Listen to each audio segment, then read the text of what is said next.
ಶ್ರೀ ಗುರುಭ್ಯೋ ನಮಃ. ಹರಿ ಓಂ. ಆನಂದತೀರ್ಥವರದೆ ದಾನವಾರಣ್ಯಪಾವಕೆ ಜ್ಞಾನದಾಯಿನಿ ಸರ್ವೇಶೇ ಶ್ರೀನಿವಾಸೇಸ್ತು ಮೇ ಮನಃ. ಅಂಧೋಹಂ ಕರುಣಾಸಿಂಧೋ ವೀಕ್ಷೇನ ಕ್ಷೇಮಪದ್ಧತಿಂ ಇಂದಿರೇಶಕರಂ ಗೃಹ್ಣನ್ ವರ್ತಯಾನಿಂದ್ಯವರ್ತ್ಮನಿ. ವ್ಯಾಪ್ತಿರ್ಯಸ್ಯ ನಿಜೇ ನಿಜೇನ ಮಹಸಾ ಪಕ್ಷೇ ಸಪಕ್ಷೇ ಸ್ಥಿತಿಃ ವ್ಯಾವೃತ್ತಿಶ್ಚ ವಿಪಕ್ಷತೋಥ ವಿಷಯೇ ಸಕ್ತಿರ್ನ ವೈ ಬಾಧಿತೆ. ನೈವಾಸ್ತಿ ಪ್ರತಿಪಕ್ಷಯುಕ್ತಿರತುಲಂ ಶುದ್ಧಂ ಪ್ರಮಾಣಂ ಸಮೇ ಭೂಯಾತ್ ತತ್ವವಿನಿರ್ಣಯಾಯ ಭಗವಾನ್ ಆನಂದತೀರ್ಥೋ ಮುನಿಃ. ಭವತಿ ಯದನುಭಾವಾದೇಡಮೂಕೋಪಿ ವಾಗ್ಮಿ ಜಡಮತಿರಪಿ ಜಂತುರ್ಜಾಯತೆ ಪ್ರಾಜ್ಞಮೌಲಿಃ. सकलवचनचेतो देवता भारती सा मम वचसि निधत्तां सन्निधिं मानसे च. नमो वस्तात्विका देवा विष्णुभक्तिपरायणाः धर्ममार्गे प्रेरयन्तु भवन्तः सर्व एव हि. श्रीमन्मध्वमहाचार्यपदपद्मैकसद्मनाम् अणूनां महतां चापि करुणा भवतान्मयी. तपस्वाध्यायशुश्रूषा कृष्णपूजारतं मुनिं विश्वेशमिष्टदं वन्दे परिव्राट्चक्रवर्तिनं. श्रीमदानन्दतीर्थीयमतमाचन्द्रतारकम् आसेतोरातुषाराद्रे समीचीनं प्रवर्तताम्. सृष्टिस्थित्यप्ययेहा नियतिदृशितमो बन्धमोक्षाश्च यस्मादस्य श्रीब्रह्मरुद्रप्रभृतिसुरनरद्वीषशत्रुत्मकस्य विष्णोर्व्यस्ताः समस्ताः सकलगुणनिधिः सर्वदोषव्यपेतः पूर्णानन्दाव्ययो यो गुरुरपि परमश्चिन्तयेतं महान्तं. जन्माद्यस्य यतोऽन्वयादितरतश्चार्थेष्वभिज्ञस्वराट् तेने ब्रह्महृदाय आदिकवये मुह्यन्ति यं सूरयः. तेजो वारिमृदां यथा विनिमयो यत्र त्रिसर्गो मृषा धाम्ना स्वेन सदा निरस्तकुहकं सत्यं परं धीमहि. धर्मः प्रोज्झितकैतवोऽत्र परमो निर्मत्सराणां सतां वेद्यं वास्तवमत्र वस्तु शिवदं तापत्रयोन्मूलनं. श्रीमद्भागवते महामुनिकृते किं वा परैरीश्वरः सद्यो हृद्यवरुध्यतेऽत्र कृतिभिः शुश्रूषुभिस्तत्क्षणात्. निगमकल्पतरोर्गलितं फलं शुकमुखादमृतद्रवसंयुतं पिबत भागवतं रसमालयं मुहुरहो रसिका भुवि भावुकाः. यं प्रव्रजन्तमनुपेतमपेतकृत्यं द्वैपायनो विरहकातर आजुहाव. पुत्रेति तन्मयतया तरवोऽपि नेदुस्तं सर्वभूतहृदयं मुनिमानतोऽस्मि. यस्वानुभावमखिलश्रुतिसारमेकमध्यात्मदीपमतितीर्षतां तमोन्धं संसारिणां करुणयाः पुराणगुह्यं तं व्याससूनुमुपयामि गुरुं मुनीनां. नारायणं नमस्कृत्य नरं चैव नरोत्तमं देवीं सरस्वतीं व्यासं ततो ग्रन्थमुदीरये. हरि ओं. स्वस्तिस्तु सताम् अशेषसन्मङ्गलानि भवन्तु.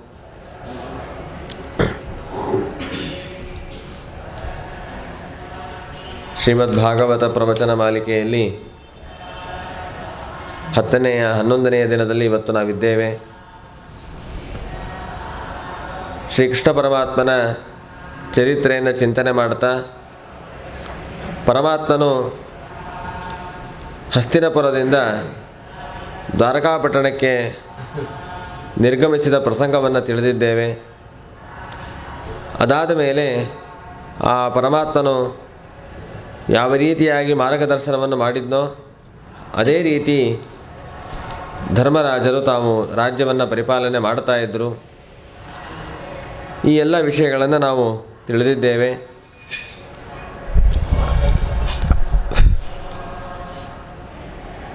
ಮುಂದೆ ಶೌನಕರು ಸೂತಪುರಾಣಿಕರಲ್ಲಿ ಈ ರೀತಿಯಾದ ಪ್ರಶ್ನೆಯನ್ನು ಮಾಡ್ತಾ ಇದ್ದಾರೆ. ಅಶ್ವತ್ಥಾಮ್ನ ವಿಸೃಷ್ಟೇನ ಬ್ರಹ್ಮಶೀರ್ಷ್ಣೋರು ತೇಜಸ ಉತ್ತರಾಯ ಹತೋ ಗರ್ಭ ಈಶೇನೋಜ್ಜೀವಿತ ಪುನಃ. ಆ ಉತ್ತರಾದೇವಿಯ ಗರ್ಭದ ಮೇಲೆ ಅಶ್ವತ್ಥಾಮಾಚಾರ್ಯರು ಬ್ರಹ್ಮಾಸ್ತ್ರವನ್ನು ಪ್ರಯೋಗ ಮಾಡಿದ್ರು. ಅತ್ಯಂತ ತೇಜಸ್ಸನ್ನು ಹೊಂದಿರುವಂತಹ ಬ್ರಹ್ಮಾಸ್ತ್ರವದು. ಉತ್ತರಾದೇವಿಯ ಗರ್ಭ ಅದರಿಂದ ನಷ್ಟವೇ ಆಗಿ ಹೋಯಿತು ಅನ್ನುವ ಪರಿಸ್ಥಿತಿ. ಆದರೆ ಈಶೇನ ಉಜ್ಜೀವಿತ ಪುನಃ.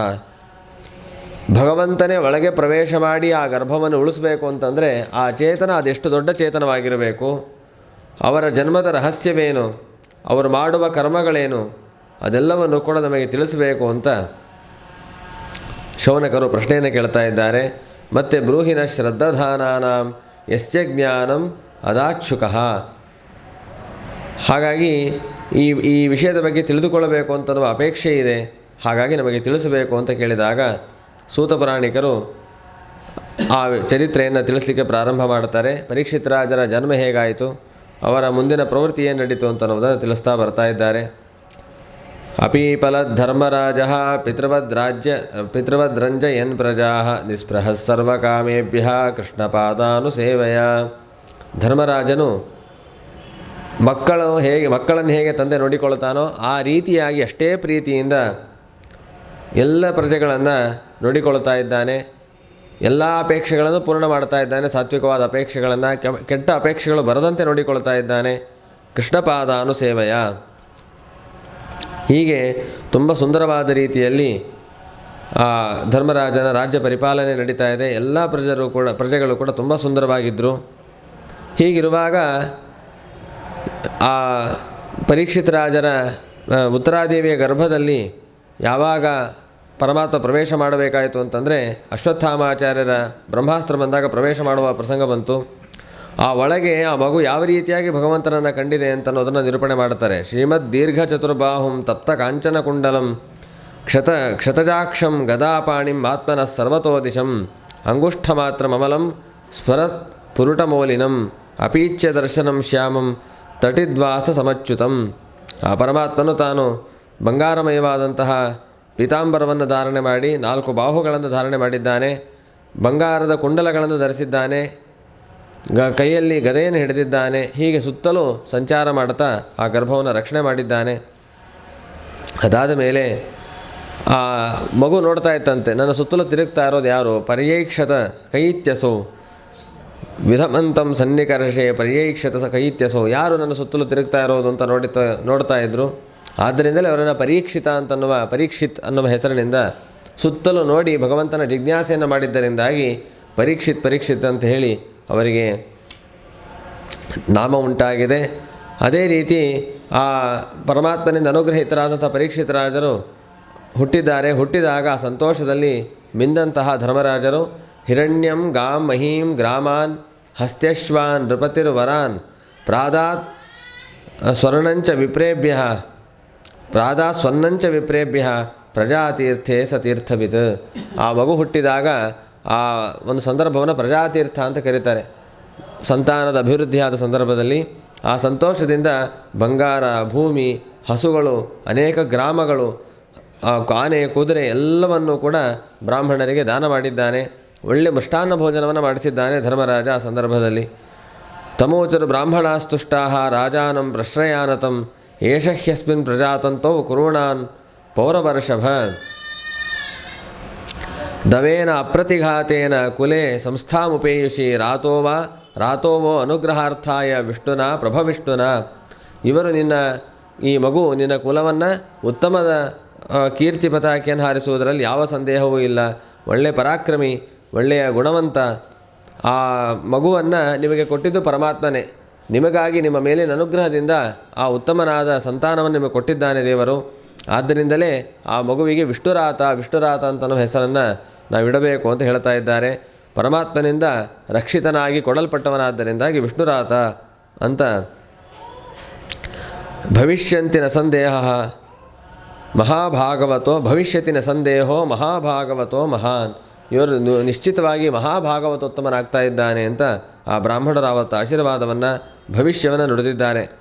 ಅದಾದಮೇಲೆ ಧರ್ಮರಾಜ ಪ್ರಶ್ನೆ ಕೇಳ್ತಾನಂತೆ, ಅಪ್ಯೈಷ ವಂಶ್ಯಾನ್ ರಾಜರ್ಷೀನ್ ಪುಣ್ಯಶ್ಲೋಕಾನ್ ಮಹಾತ್ಮನಃ ಅನುವರ್ತಿತ ಸ್ವಿದ್ಯಶಸ ಸಾಧುವಾದೇನ ಸತ್ತಮಾಹ. ಧರ್ಮರಾಜ ಕೇಳಿದ ಪ್ರಶ್ನೆ ಏನು ಅಂತಂದರೆ, ಇವೆಲ್ಲ ನಮಗೆ ಆದರ್ಶವಾಗಬೇಕು. ಹುಟ್ಟಿದ ಮಗು ಡಾಕ್ಟರ್ ಆಗತ್ತಾ, ಇಂಜಿನಿಯರ್ ಆಗತ್ತಾ, ಎಷ್ಟು ಸಂಪಾದನೆ ಮಾಡ್ತಾನೆ ಅಂತ ಇವತ್ತೆಲ್ಲ ಯೋಚನೆ ಮಾಡ್ತಾ ಇರ್ತೀವಿ. ಆದರೆ ಇಲ್ಲಿ ಕೇಳೋದು, ನಮ್ಮ ವಂಶದಲ್ಲಿ ಬಂದಂತಹ ಎಲ್ಲ ರಾಜರ್ಷಿಗಳೇನಿದ್ದಾರೆ, ಆ ಪುಣ್ಯಶ್ಲೋಕರಾದರು ಅವರ ಸ್ಮರಣೆ ಮಾಡಿದರೆ ಎಲ್ಲ ಪಾಪಗಳ ಪರಿಹಾರ ಆಗುವಂತಹ ರಾಜರ್ಷಿಗಳು, ಅಂತಹ ದೊಡ್ಡ ದೊಡ್ಡ ಮಹನೀಯರು ಬಂದಂತಹ ವಂಶ ಇದು. ಈ ವಂಶದಲ್ಲಿ ಬಂದ ರಾಜರ್ಷಿಗಳನ್ನು ಅನುಸರಣೆ ಮಾಡ್ತಾರಾ ಮಾಡೋದಿಲ್ವ ಇವನು ಅಂತ ಕೇಳ್ತಾರೆ. ಹಾಗಾಗಿ ಯಾವ ಕುಲದಲ್ಲಿ ಯಾವ ರೀತಿಯಾದ ಮಗು ಹುಟ್ಟಿರುತ್ತೆ, ಆ ಮಗು ಆ ರೀತಿಯಾಗಿ ಬದುಕುವಂಥ ಒಂದು ಜವಾಬ್ದಾರಿ. ಎಲ್ಲರೂ ಹಾಗಿರ್ತಾರೆ ಅಂತೇನು ಹೇಳಿಕ್ಕೆ ಬರೋದಿಲ್ಲ. ಆದರೆ ಇರಬೇಕು ಅನ್ನೋದು ಹಿರಿಯರು ಅಪೇಕ್ಷೆ ಪಡುವಂತಹ ಒಂದು ಸ್ಥಿತಿ, ಇರಬೇಕಾದದ್ದು ಅವರ ಕರ್ತವ್ಯವೂ ಕೂಡ. ಆಗ ಬ್ರಾಹ್ಮಣರು ಹೇಳ್ತಾರೆ, ಯಾರ್ಯಾರು ದೊಡ್ಡ ದೊಡ್ಡ ಸಾಧನೆ ಮಾಡಿದ ರಾಜರ್ಷಿಗಳಂತಿದ್ದಾರೋ ಅವರೆಲ್ಲರ ಹೆಸರನ್ನು ಹೇಳಿ, ನೋಡಿ ಈ ಗುಣದಲ್ಲಿ ಇವರಂತೆ ಇರ್ತಾರೆ, ಈ ಗುಣದಲ್ಲಿ ಇವರಂತೆ ಇರ್ತಾರೆ ಅಂತ ಆ ಪರೀಕ್ಷಿತ್ ರಾಜರ ಒಂದು ಸಾಮರ್ಥ್ಯವನ್ನು ಆವತ್ತೇ ವರ್ಣನೆ ಮಾಡಿದ್ದಾರೆ ಎಲ್ಲ ರಾಜ ಮಹಾರಾಜರು. ಆ ಕೊನೆಯಲ್ಲಿ ಹೇಳ್ತಾರಂತೆ, ತಕ್ಷಕಾದ ಆತ್ಮನೋ ಮೃತ್ಯುಂ ದ್ವಿಜಪುತ್ರೋಪಸರ್ಜಿತಾತ್ ಪ್ರಪತ್ಸ್ಯತೆ ಉಪಶ್ರುತ್ಯ ಮುಕ್ತಸಂಗಃ ಪದಂ ಹರೇಹೇ. ಕೊನೆಯಲ್ಲಿ ಒಂದು ಘಟನೆಯಿಂದ, ಒಂದು ವಿಚಿತ್ರವಾದ ಘಟನೆಯಿಂದಾಗಿ ದ್ವಿಜಕುಮಾರನಿಂದ ಕೊಡಲ್ಪಟ್ಟ ಶಾಪವನ್ನು ಸ್ವೀಕಾರ ಮಾಡಿ ಅದರಿಂದ ಬೇಸರ ಮಾಡಿಕೊಳ್ಳೋದಿಲ್ಲ, ಎಲ್ಲ ಸಂಘವನ್ನು ತ್ಯಾಗ ಮಾಡಿ ಆ ಪರಮಾತ್ಮನ ಸ್ಥಾನವನ್ನು ಪಡೆಯಬೇಕು, ಪರಮಾತ್ಮನ ಸ್ವರೂಪವನ್ನು ತಿಳಿಬೇಕು ಅಂತ ಹೇಳಿ ನಾನು ಪ್ರವೃತ್ತಿಯನ್ನು ಮಾಡ್ತಾನೆ. ಜಿಜ್ಞಾಸಿತ ಆತ್ಮ ಯಾಥಾತ್ಮ್ಯ ಮುನೇರ್ ವ್ಯಾಸಸುತಾದಸೌ ಹಿತ್ವೇದಂ ನೃಪಗಂಗಾಯಾಂ ಯಾಸ್ಯತಿ ಅದ್ಧಾ ಕುತೋ ಭಯಂ. ಕೊನೆಯಲ್ಲಿ ಪರಮಾತ್ಮನ ಸ್ವರೂಪವನ್ನು ಚೆನ್ನಾಗಿ ತಿಳಿತಾರೆ ಶುಕಾಚಾರ್ಯರಿಂದ ಭಗವಂತನ ಸ್ವರೂಪವನ್ನು ತಿಳಿದು ಈ ದೇಹವನ್ನು ಬಿಟ್ಟು ಗಂಗಾ ನದಿಯಲ್ಲಿ ಆ ದೇಹವನ್ನು ಬಿಟ್ಟು ಪರಮಾತ್ಮನ ಸ್ಥಾನವನ್ನು ಪಡಿತಾ ಇದ್ದಾರೆ ಅಂತ ಹೇಳಿದಾಗ ಎಲ್ಲರಿಗೂ ತುಂಬ ಸಂತೋಷ ಆಯಿತಂತೆ. ಧರ್ಮರಾಜನಿಗೆ ತುಂಬ ಸಂತೋಷ ಆಯಿತು. ಯಾಕೆಂದರೆ ಪ್ರಾರಂಭದಲ್ಲಿ ಭಾಗವತರಾಗಿರಬಹುದು, ಕೊನೆಯ ತನಕ ಭಾಗವತರಾಗಿರೋದು ಕಷ್ಟ. ಏನೋ ತಂದೆ ತಾಯಿಯ ಬಲವಂತಕ್ಕೋ ವಾತಾವರಣದ ಪ್ರಭಾವಕ್ಕೋ ಪ್ರಾರಂಭದಲ್ಲಿ ಭಾಗವತವನ್ನು ತನಿಸಿಕೊಳ್ಬೋದು, ಕೆಲವು ಕಾಲ ಅನಿಸಿಕೊಳ್ಳಬಹುದು. ಆದರೆ ಹುಟ್ಟಿದ ಆರಭ್ಯದಿಂದ ಸಾಯುವವರೆಗೂ ಭಗವಂತನ ಸ್ಮರಣೆಯನ್ನೇ ಮಾಡ್ತಾ ಬದುಕೋದು ಅಂತಂದರೆ ಅದು ಮಹಾಚೇತನವೇ ಆಗಿರಬೇಕು. ಹುಟ್ಟಿದ ಮೇಲೆ ಸ್ಮರಣೆಯಲ್ಲ, ಹುಟ್ಟಿದಾಗಲೇ ಹುಟ್ಟಿನೊಳಗೆ ಭಗವಂತನನ್ನು ಕಂಡಂತಹ ಮಹಾನುಭಾವರು ಪರೀಕ್ಷಿತರಾಜರು. ಅಲ್ಲೇ ಭಗವಂತನನ್ನು ಕಾಣ್ತಾ ಹುಟ್ಟಿ ಭಗವಂತನ ದರ್ಶನ ಸ್ಪರ್ಶನ ಆಲಾಪನದಿಂದಲೇ ಬೆಳೀತಾ ಇದೆಲ್ಲರೂ ಎಲ್ಲಿ ಸಿಗುತ್ತೆ ಭಾಗ್ಯ? ಕೃಷ್ಣ ಪರಮಾತ್ಮ ಇದ್ದಂತಹ ಸಮಯದಲ್ಲೇ ಪರೀಕ್ಷಿತರಾಜರು ಹುಟ್ಟಿದ್ದು. ಹಾಗಾಗಿ ಪರಮಾತ್ಮ ಆ ಉತ್ತರಾದೇವಿಯ ಮಗುವನ್ನು ಚೆನ್ನಾಗಿ ಆಡಿಸಿರ್ತಾನೆ. ಆಡಿಸಿ ಬೆಳೆಸಿ ರಕ್ಷಣೆ ಮಾಡಿದಂತಹ ಪರಮಾತ್ಮ ಅದಾದಮೇಲೆ ಅವನ ಚರಿತ್ರೆಯನ್ನು ಕೇಳ್ತಾನೆ ಬದುಕಿ ಪರಮಾತ್ಮನ ಚರಿತ್ರೆಯನ್ನು ಕೇಳ್ತಾನೆ ಪ್ರಾಣ ಬಿಡುವ ಸೌಭಾಗ್ಯ ಅಂತಂದರೆ ಅದು ಮಹಾಭಾಗವತರಲ್ಲದೆ ಬೇರೆಯವರಿಗೆ ಸಿಗೋದೇ ಇಲ್ಲ. ಆ ರೀತಿ ಜೀವನ ಇದೆ ಅಂತಂದಮೇಲೆ ನಾವು ಯಾಕೆ ತಲೆ ಕೆಡಿಸ್ಕೊಳ್ಬೇಕು ಅಂತ ಹೇಳಿ ಸಂತುಷ್ಟರಾಗಿದ್ದಾರೆ. ಆ ಧರ್ಮರಾಜ ಯಾವ್ಯಾವ ರೀತಿಯಾಗಿ ಅನುಕೂಲ ಮಾಡಿಕೊಡಬೇಕೋ, ಯಾವ್ಯಾವ ವಯಸ್ಸಿನಲ್ಲಿ ಏನೇನು ಕಲಿಸಬೇಕೋ ಎಲ್ಲವನ್ನು ಕೂಡ ರಾಜಧರ್ಮ ವೇದಾಧ್ಯಯನ ಎಲ್ಲವನ್ನು ಕೂಡ ಕಲಿಸಿಕೊಡ್ತಾ ಇದ್ದಾನೆ. ಹೀಗೆ ಪರೀಕ್ಷಿತ್ ರಾಜರ ಅಭಿವೃದ್ಧಿ ಒಂದು ಕಡೆ ಆಗ್ತಾ ಇದ್ದರೆ, ಬಾಲ್ಯದಲ್ಲೇನೆ ಆ ಮಗುವಿನ ರಕ್ಷಣೆಯನ್ನು ಮಾಡಿ ಕೃಷ್ಣ ಪರಮಾತ್ಮ ತಾನು ದ್ವಾರಕಾಪಟ್ಟಣಕ್ಕೆ ಹೋಗಿದ್ದ ಅನ್ನುವ ವಿಚಾರವನ್ನು ನೋಡಿದ್ದೇವೆ. ಅದಾದ ಮೇಲೆ ತಥೋರಾಜ್ಞಾಭ್ಯನುಜ್ಞಾತಃ ಕೃಷ್ಣಯಾ ಸಹ ಬಂಧುಭಿಃ ಯಯೋ ದ್ವಾರಾವತಿಂ ಬ್ರಹ್ಮನ್ ಸಾರ್ಜುನೋ ಯದುಭಿರ್ವೃತಃ. ಅದಾದ ಮೇಲೆ ಅರ್ಜುನ ಇವರೆಲ್ಲರೂ ಕೂಡ ದ್ವಾರಕಾಪಟ್ಟಣಕ್ಕೆ ಹೋಗಿದ್ದಾನಂತೆ ತಮ್ಮ ಅಣ್ಣನ ಅನುಜ್ಞೆಯನ್ನು ಪಡೆದುಕೊಂಡು. ಹೀಗೆ ಒಂದು 11ನೇ ಅಧ್ಯಾಯ ಇಲ್ಲಿ ಸಮಾಪ್ತವಾಗಿದೆ. ಮುಂದೆ ಇನ್ನೊಂದು ಚರಿತ್ರೆಯನ್ನು ಹೇಳ್ತಾರೆ ಸೂತ ಪುರಾಣಿಕರು. ಈ ಅರ್ಜುನ ಆ ಕಡೆ ಹೋದಾಗ ಇನ್ನೊಂದು ಘಟನೆ ನಡೆಯುತ್ತಿಲ್ಲಿ. ಏನಾಗತ್ತೆ ಅಂತಂದರೆ, ವಿದುರಸ್ತೀರ್ಥಯಾತ್ರಾಯ ಮೈತ್ರೇಯಾದಾತ್ಮನೋಗತಿಂ ಜ್ಞಾತ್ವಾಗಾತ್ ಹಸ್ತಿನಪುರಂ ತಯಾವಾಪ್ತ ವಿವಿತ್ಸಿತಃ. ವಿದುರರು ತೀರ್ಥಯಾತ್ರೆ ಹೊರಟೋಗಿರ್ತಾರೆ. ಕೌರವರ ವಲಯದಲ್ಲಿ ಅವರಿಗೆ ಅವಮಾನವಾದಾಗ ಯುದ್ಧವನ್ನು ತಡಿಲಿಕ್ಕೆ ಆಗೋದಿಲ್ಲ, ಧರ್ಮರಾಜನಿಗೆ ನ್ಯಾಯವನ್ನು ಒದಗಿಸ್ಲಿಕ್ಕೆ ಆಗೋದಿಲ್ಲ ಅನ್ನುವ ಪರಿಸ್ಥಿತಿ ಬಂದಾಗ ಅವರು ತೀರ್ಥಯಾತ್ರೆಗೆ ಹೊರಟು ಹೋಗಿರ್ತಾರೆ ವಿದುರರು. ಅದಾದ ಮೇಲೆ ವಾಪಸ್ ಬರ್ತಾರೆ. ಹೋದಾಗ ಸುಮ್ಮನೆ ಹೋಗೋದಿಲ್ಲ, ಅನೇಕ ತೀರ್ಥಯಾತ್ರೆಗಳನ್ನು ಮಾಡ್ತಾ ಕೊನೆಗೆ ಉದ್ಧವರಿಂದ ಅನೇಕ ಉಪದೇಶಗಳನ್ನು ಮೈತ್ರೇಯರಿಂದ ಉಪದೇಶವನ್ನು ಪಡೆದುಕೊಂಡು ಬಂದಿರ್ತಾರೆ. ಬಂದಾಗ ಹಸ್ತಿನಾಪುರಕ್ಕೆ ಬಂದಾಗ ಅವರ ನೋಡಿ ತುಂಬ ಸಂತೋಷ ಆಗತ್ತೆ. ಜಾತೈಕ ಭಕ್ತಿರ್ಗೋವಿಂದೇ ತೇಭ್ಯಶ್ಚೋಪರ ರಾಮ ತಂಬಂಧು ಆಗತಂ ದೃಷ್ಟ ಧರ್ಮರಾಜ ಸಹಾನುಜ.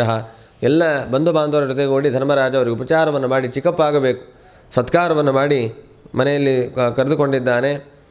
ಆ ವಿದುರರು ಕೂಡ ಎಲ್ಲರೂ ನೋಡಿ ಸಂತೋಷದಿಂದ ಹೇಗಿದ್ದಾರೆ, ಒಬ್ಬೊಬ್ಬರು ಹೇಗಿದ್ದಾರೆ ಅಂತ ಅನ್ನೋದನ್ನು ಕುಶಲೋಪರಿಯನ್ನು ಮಾಡಿದ್ದಾರೆ. ಆಗ ಧರ್ಮರಾಜ ಪ್ರಶ್ನೆ ಕೇಳ್ತಾನಂತೆ, ತುಂಬ ವಿಚಿತ್ರವಾದ ಪ್ರಶ್ನೆಗಳು. ಅಪಿಸ್ಬರಥನೋ ಯುಷ್ಮತ್ ಪಕ್ಷಚ್ಛಾಯಾ ಸಮೇಧಿತಾನ್ ವಿಪದ್ಗಣಾತ್ ವಿಷಾಜ್ಞಾದೇಹೆ ಮೋಚಿತ ಯತ್ ಸಮಾತೃಕಾಹ. ನಾವು ನಿಮಗೆ ನೆನಪಿದ್ದೀವಾ ಅಂತ ಕೇಳ್ತಾರಂತೆ. ತಾತ್ಪರ್ಯ ಕಾಡಿಸ್ಬೇಕು ಅಂತಲ್ಲ, ನೀವು ಸಂಸಾರದ ಬಂಧನವನ್ನೇ ಬಿಟ್ಟು ತೀರ್ಥಯಾತ್ರೆಯನ್ನು ಮಾಡಲಿಕ್ಕೆ ಹೊರಟಿದ್ದೀರಿ, ನಮ್ಮ ನೆನಪು ನಿಮಗಿದೆಯಾ? ಯಾಕೆಂದರೆ ನಾವು ನಿಮ್ಮನ್ನು ಮರೆತಿಲ್ಲ ಅಂತಂದರೆ ನಮ್ಮ ಚಿಕ್ಕಪ್ಪ ಒಬ್ಬರಿದ್ದರು ಅಂತ ಅಷ್ಟೇ ಅಲ್ಲ, ನೀವು ಜೀವನದಲ್ಲಿ ನಮಗೆ ಮಾಡಿದ ಉಪಕಾರಗಳೆಲ್ಲವನ್ನೂ ನಾವು ಸ್ಮರಣೆ ಮಾಡಿಕೊಂಡಿದ್ದೇವೆ, ಸ್ಮರಣೆ ಮಾಡ್ತಾನೇ ಇರ್ತೇವೆ. ನಾವು ಅಂದರೆ ಯಾರು, ಪಾಂಡವರು ಅಂದರೆ ಯಾರು ಒಂದೇ ಮಾತಲ್ಲಿ ಹೇಳಿಬಿಡ್ತಾರೆ, ಯುಷ್ಮತ್ ಪಕ್ಷ ಛಾಯಾ, ನಿಮ್ಮ ಒಂದು ಆರೈಕೆಯಲ್ಲೇ ಬೆಳೆದವರು ನಾವು, ನಮ್ಮನ್ನು ನೀವು ಹೇಗೆ ರಕ್ಷಣೆ ಮಾಡಿದ್ದೀರಿ?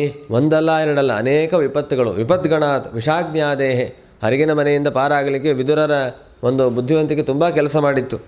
ಅದೆಲ್ಲ ಸಮಾತೃಕಾಹ, ತಾಯಿಯಿಂದ ಕೂಡಿಕೊಂಡು ಎಲ್ಲ ನಾವು ಅಣ್ಣ ತಮ್ಮಂದಿರು ಸುರಕ್ಷಿತವಾಗಿ ಪಾರಾಗಿದ್ದೇವೆ ನಿಮ್ಮ ಒಂದು ಬುದ್ಧಿಯಿಂದ, ಬುದ್ಧಿಶಕ್ತಿಯಿಂದ.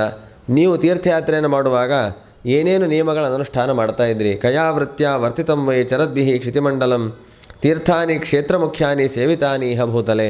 ಯಾವ್ಯಾವ ತೀರ್ಥಕ್ಷೇತ್ರಕ್ಕೆ ಹೋಗಿದ್ರಿ, ಯಾವ ರೀತಿಯಾದ ನಿಯಮವನ್ನು ಅನುಷ್ಠಾನ ಮಾಡ್ತಾಯಿದ್ರಿ, ನಿಮ್ಮ ಅನುಭವ ಏನು ಅಂತ ಕೇಳಿದ್ರಂತೆ. ಈಗೆಲ್ಲ ಎಷ್ಟೋ ಜನ ತೀರ್ಥಯಾತ್ರೆ ಮಾಡಿ ಬರ್ತಾರೆ, ಈಗಲೂ ಇದೆ, ಅದೇನು ಸಮಸ್ಯೆ ಇಲ್ಲ. ಮಾಡಿ ಬಂದಾಗ ಅವರನ್ನು ಕೇಳಬೇಕು, ನಿಮ್ಮ ಅನುಭವ ಏನು ಅಂತ. ಅಥವಾ ಅವರಾಗಿ ಹೇಳ್ತಾ ಇದ್ದರೆ ಉತ್ಸಾಹದಿಂದ ಅದನ್ನು ಕೇಳಬೇಕು.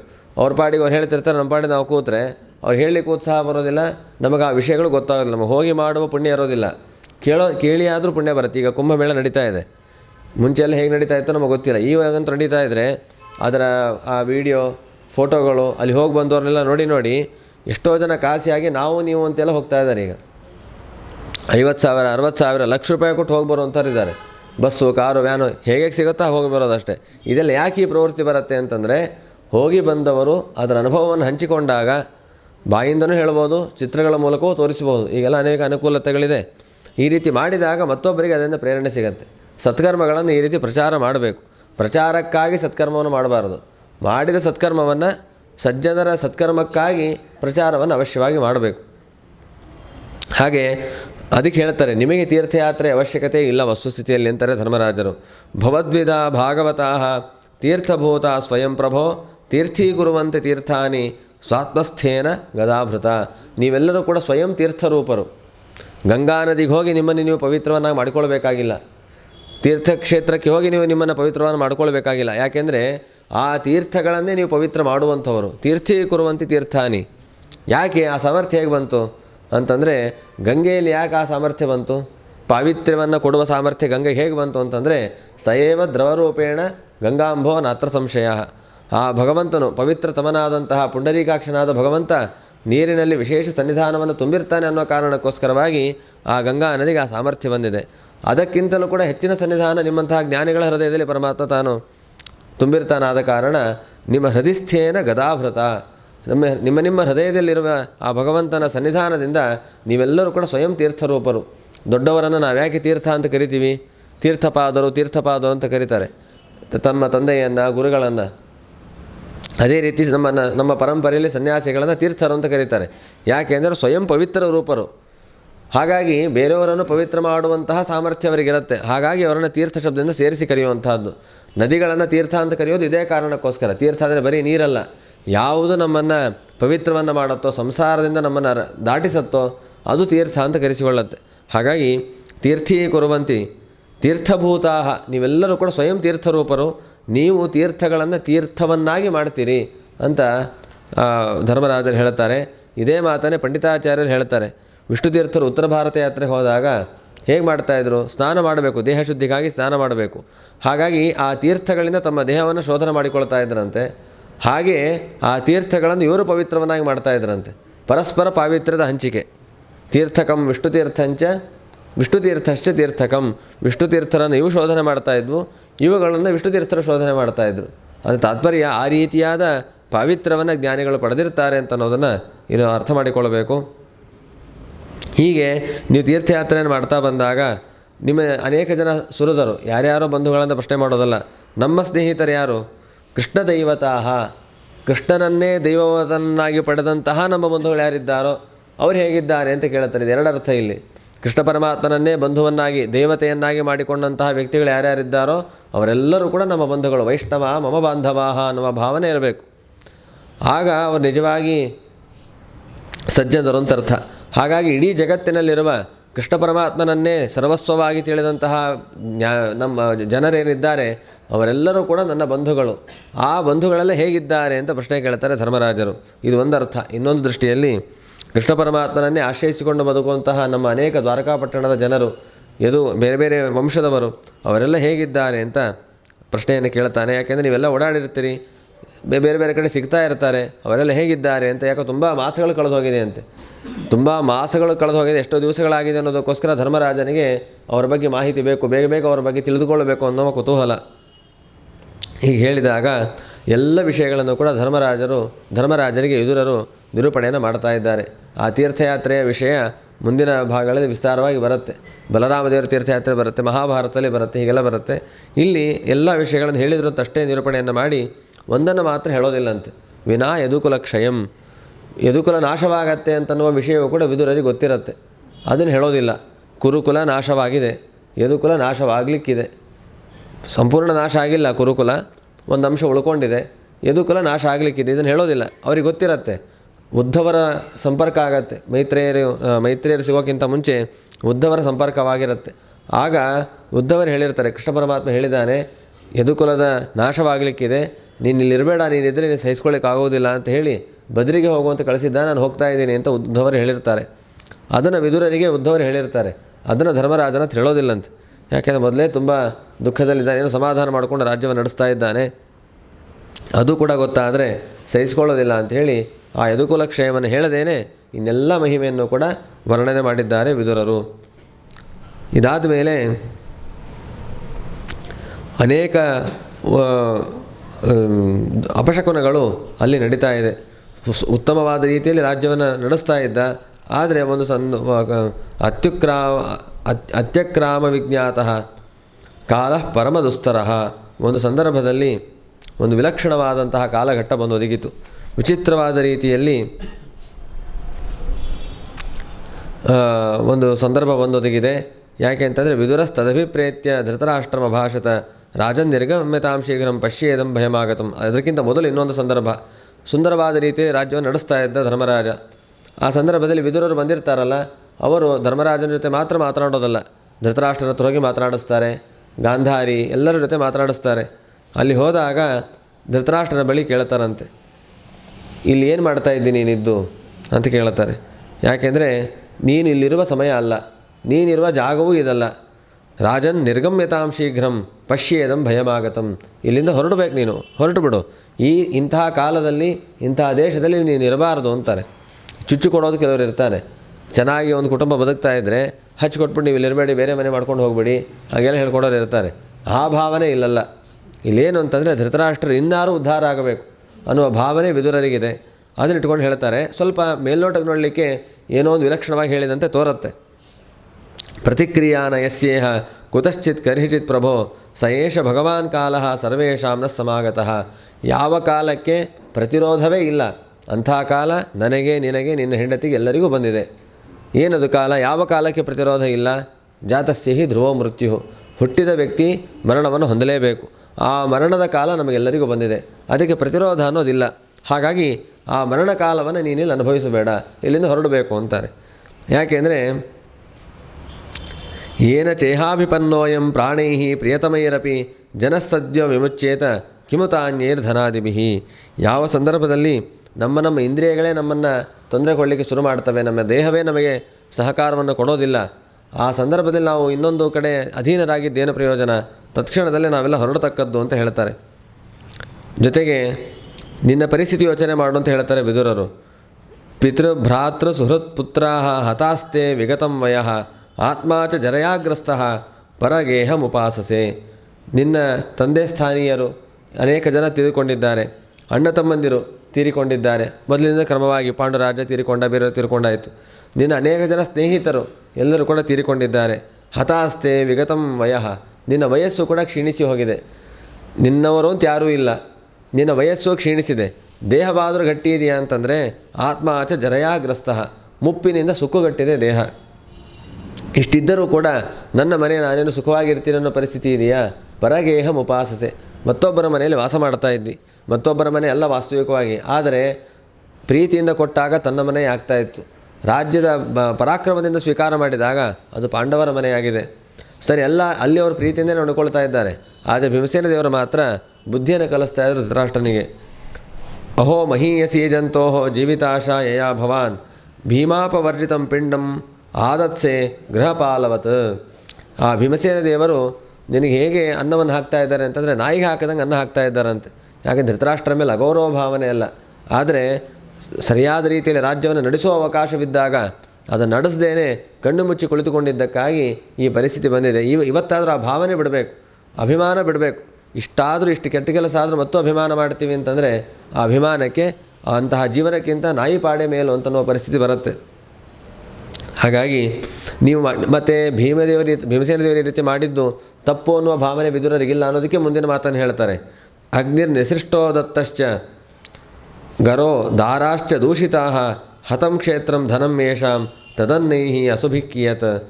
ಬೆಂಕಿಯನ್ನು ಅವರಿಗೆ ಹಾಕಿದ್ದೀರಿ, ಮನೆಯಿಂದ ಹೊರಗೆ ಹಾಕಿದ್ದೀರಿ, ವಿಷವನ್ನು ಕೊಟ್ಟಿದ್ದೀರಿ, ಅವರ ಹೆಂಡಂದಿರನ್ನು ದೂಷಣೆ ಮಾಡಿದ್ದೀರಿ, ಅವರ ಭೂಮಿಯನ್ನು ಕಸಿದುಕೊಂಡಿದ್ದೀರಿ, ಧನವನ್ನು ಕಸಿದುಕೊಂಡಿದ್ದೀರಿ. ಅಂಥವರ ಮನೆಗೆ ಬಂದು ಅವರ ಅನ್ನವನ್ನು ತಿಂದು ನಿನ್ನ ಇಂದ್ರಿಯಗಳನ್ನು ಪೋಷಣೆ ಮಾಡಿಕೊಳ್ಳೋದರಲ್ಲಿ ಏನರ್ಥ ಇದೆ ಅಂತ ಕೇಳ್ತಾರೆ ವಿದುರರು. ತಸ್ಯಾಪಿ ತವ ದೇಹೋಯಂ ಕೃಪಣಸ್ಯ ಜಿಜೀವಿಷೋ ಪರೈತ್ಯನಿಚ್ಛತೋ ಜೀರ್ಣಃ ಜರಯಾ ವಾಸಸೀವ.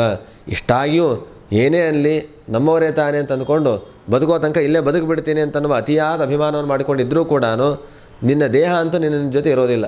ನೀನೆಲ್ಲರ ಜೊತೆ ಇರಬಹುದು, ನಿನ್ನ ದೇಹ ಅದು ಬೀಳೋದೇ ಅದು, ಯಾಕೆ ತುಂಬ ಜೀರ್ಣವಾಗಿ ಹೋಗಿದೆ.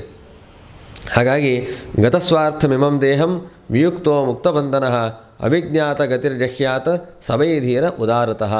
ಧೀರನಾಗು ಅಂತ ಹೇಳ್ತಾರೆ, ಧೈರ್ಯವನ್ನು ತುಂಬ್ತಾರೆ. ಧೀರ ಅಂದರೆ ಅರ್ಥ ಏನು? ಸುಮ್ಮನೆ ನಮ್ಮ ಪಾಡಿ ನಾವು ಧೀರ, ಭಾರಿ ಧೈರ್ಯ ಇದೆ, ಕತ್ಲೆಯಲ್ಲಿ ಓಡಾಡ್ತೀವಿ ಅಂದರೆ ಧೈರ್ಯ ಅಲ್ಲ.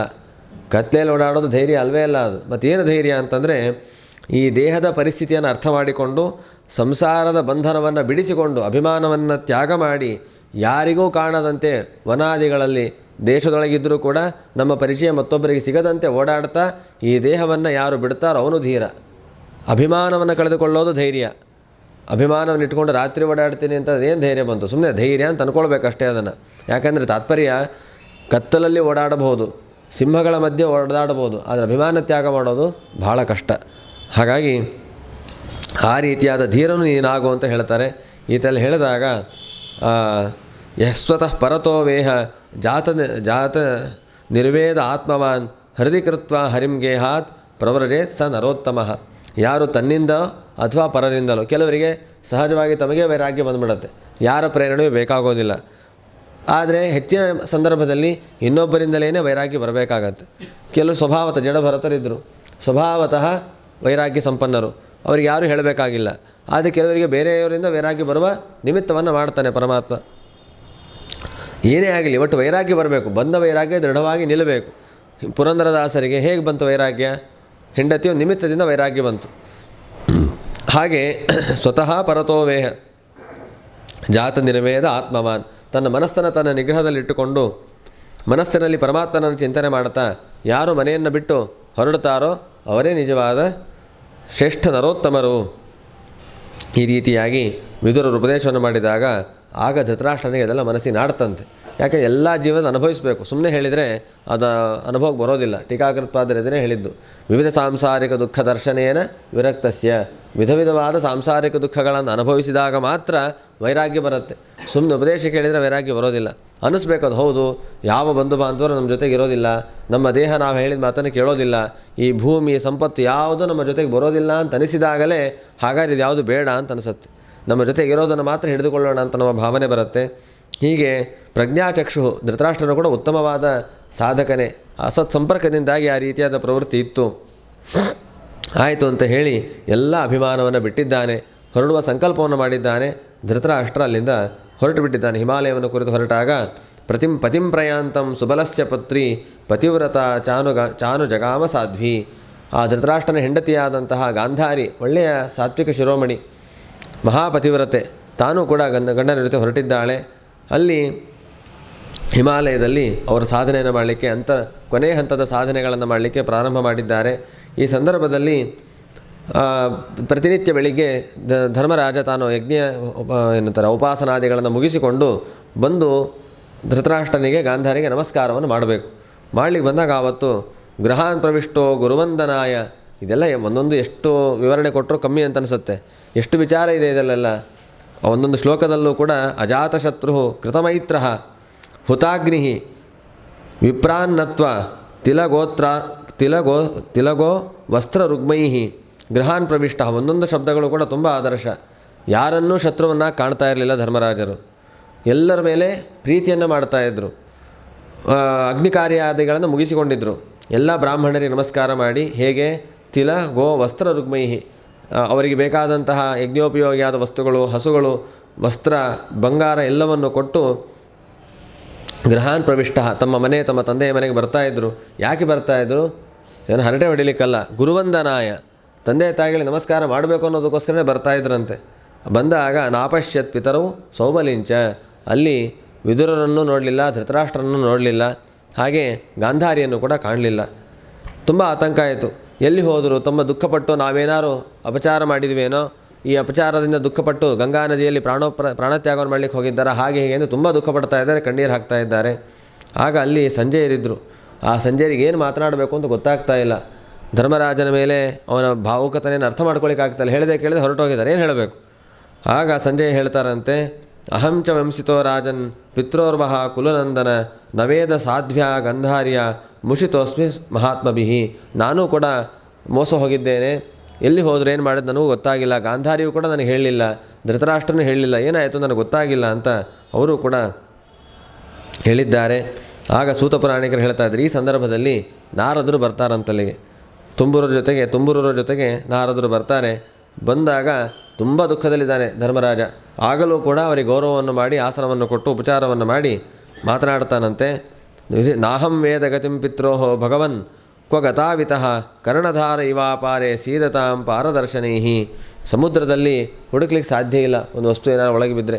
ಹಾಗೆ ಇವರಲ್ಲಿ ಹೋದ ನನಗೆ ಗೊತ್ತಾಗ್ತಾ ಇಲ್ಲ, ದಯವಿಟ್ಟು ನನಗೆ ಅವರ ಬಗ್ಗೆ ತಿಳಿಸಿ ಅಂತ ಹೇಳಿದಾಗ ನಾರದರು ಹೇಳ್ತಾರಂತೆ, ಇದಕ್ಕೆಲ್ಲ ದುಃಖ ಪಡಬೇಡ.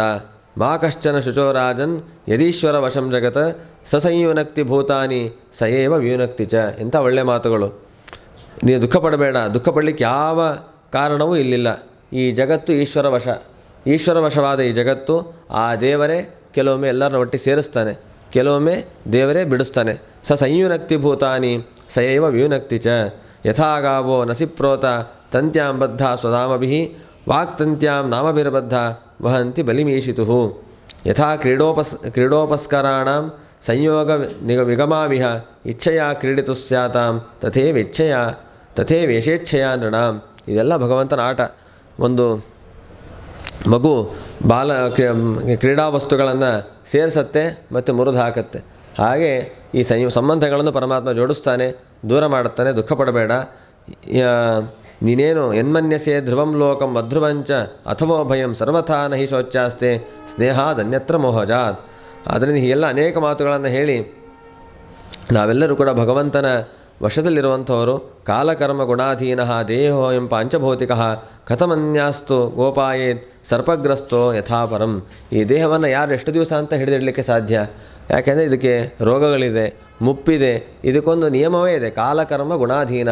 ಇದು ಕಾಲದ ಅಧೀನ, ಕರ್ಮದ ಅಧೀನ, ಸತ್ವಾದಿ ಗುಣಗಳ ಅಧೀನ, ಪಾಂಚಭೌತಿಕವಾದ ದೇಹ ಇದು. ಈ ದೇಹ ತಾನೇ ಸ್ಥಿರವಲ್ಲ.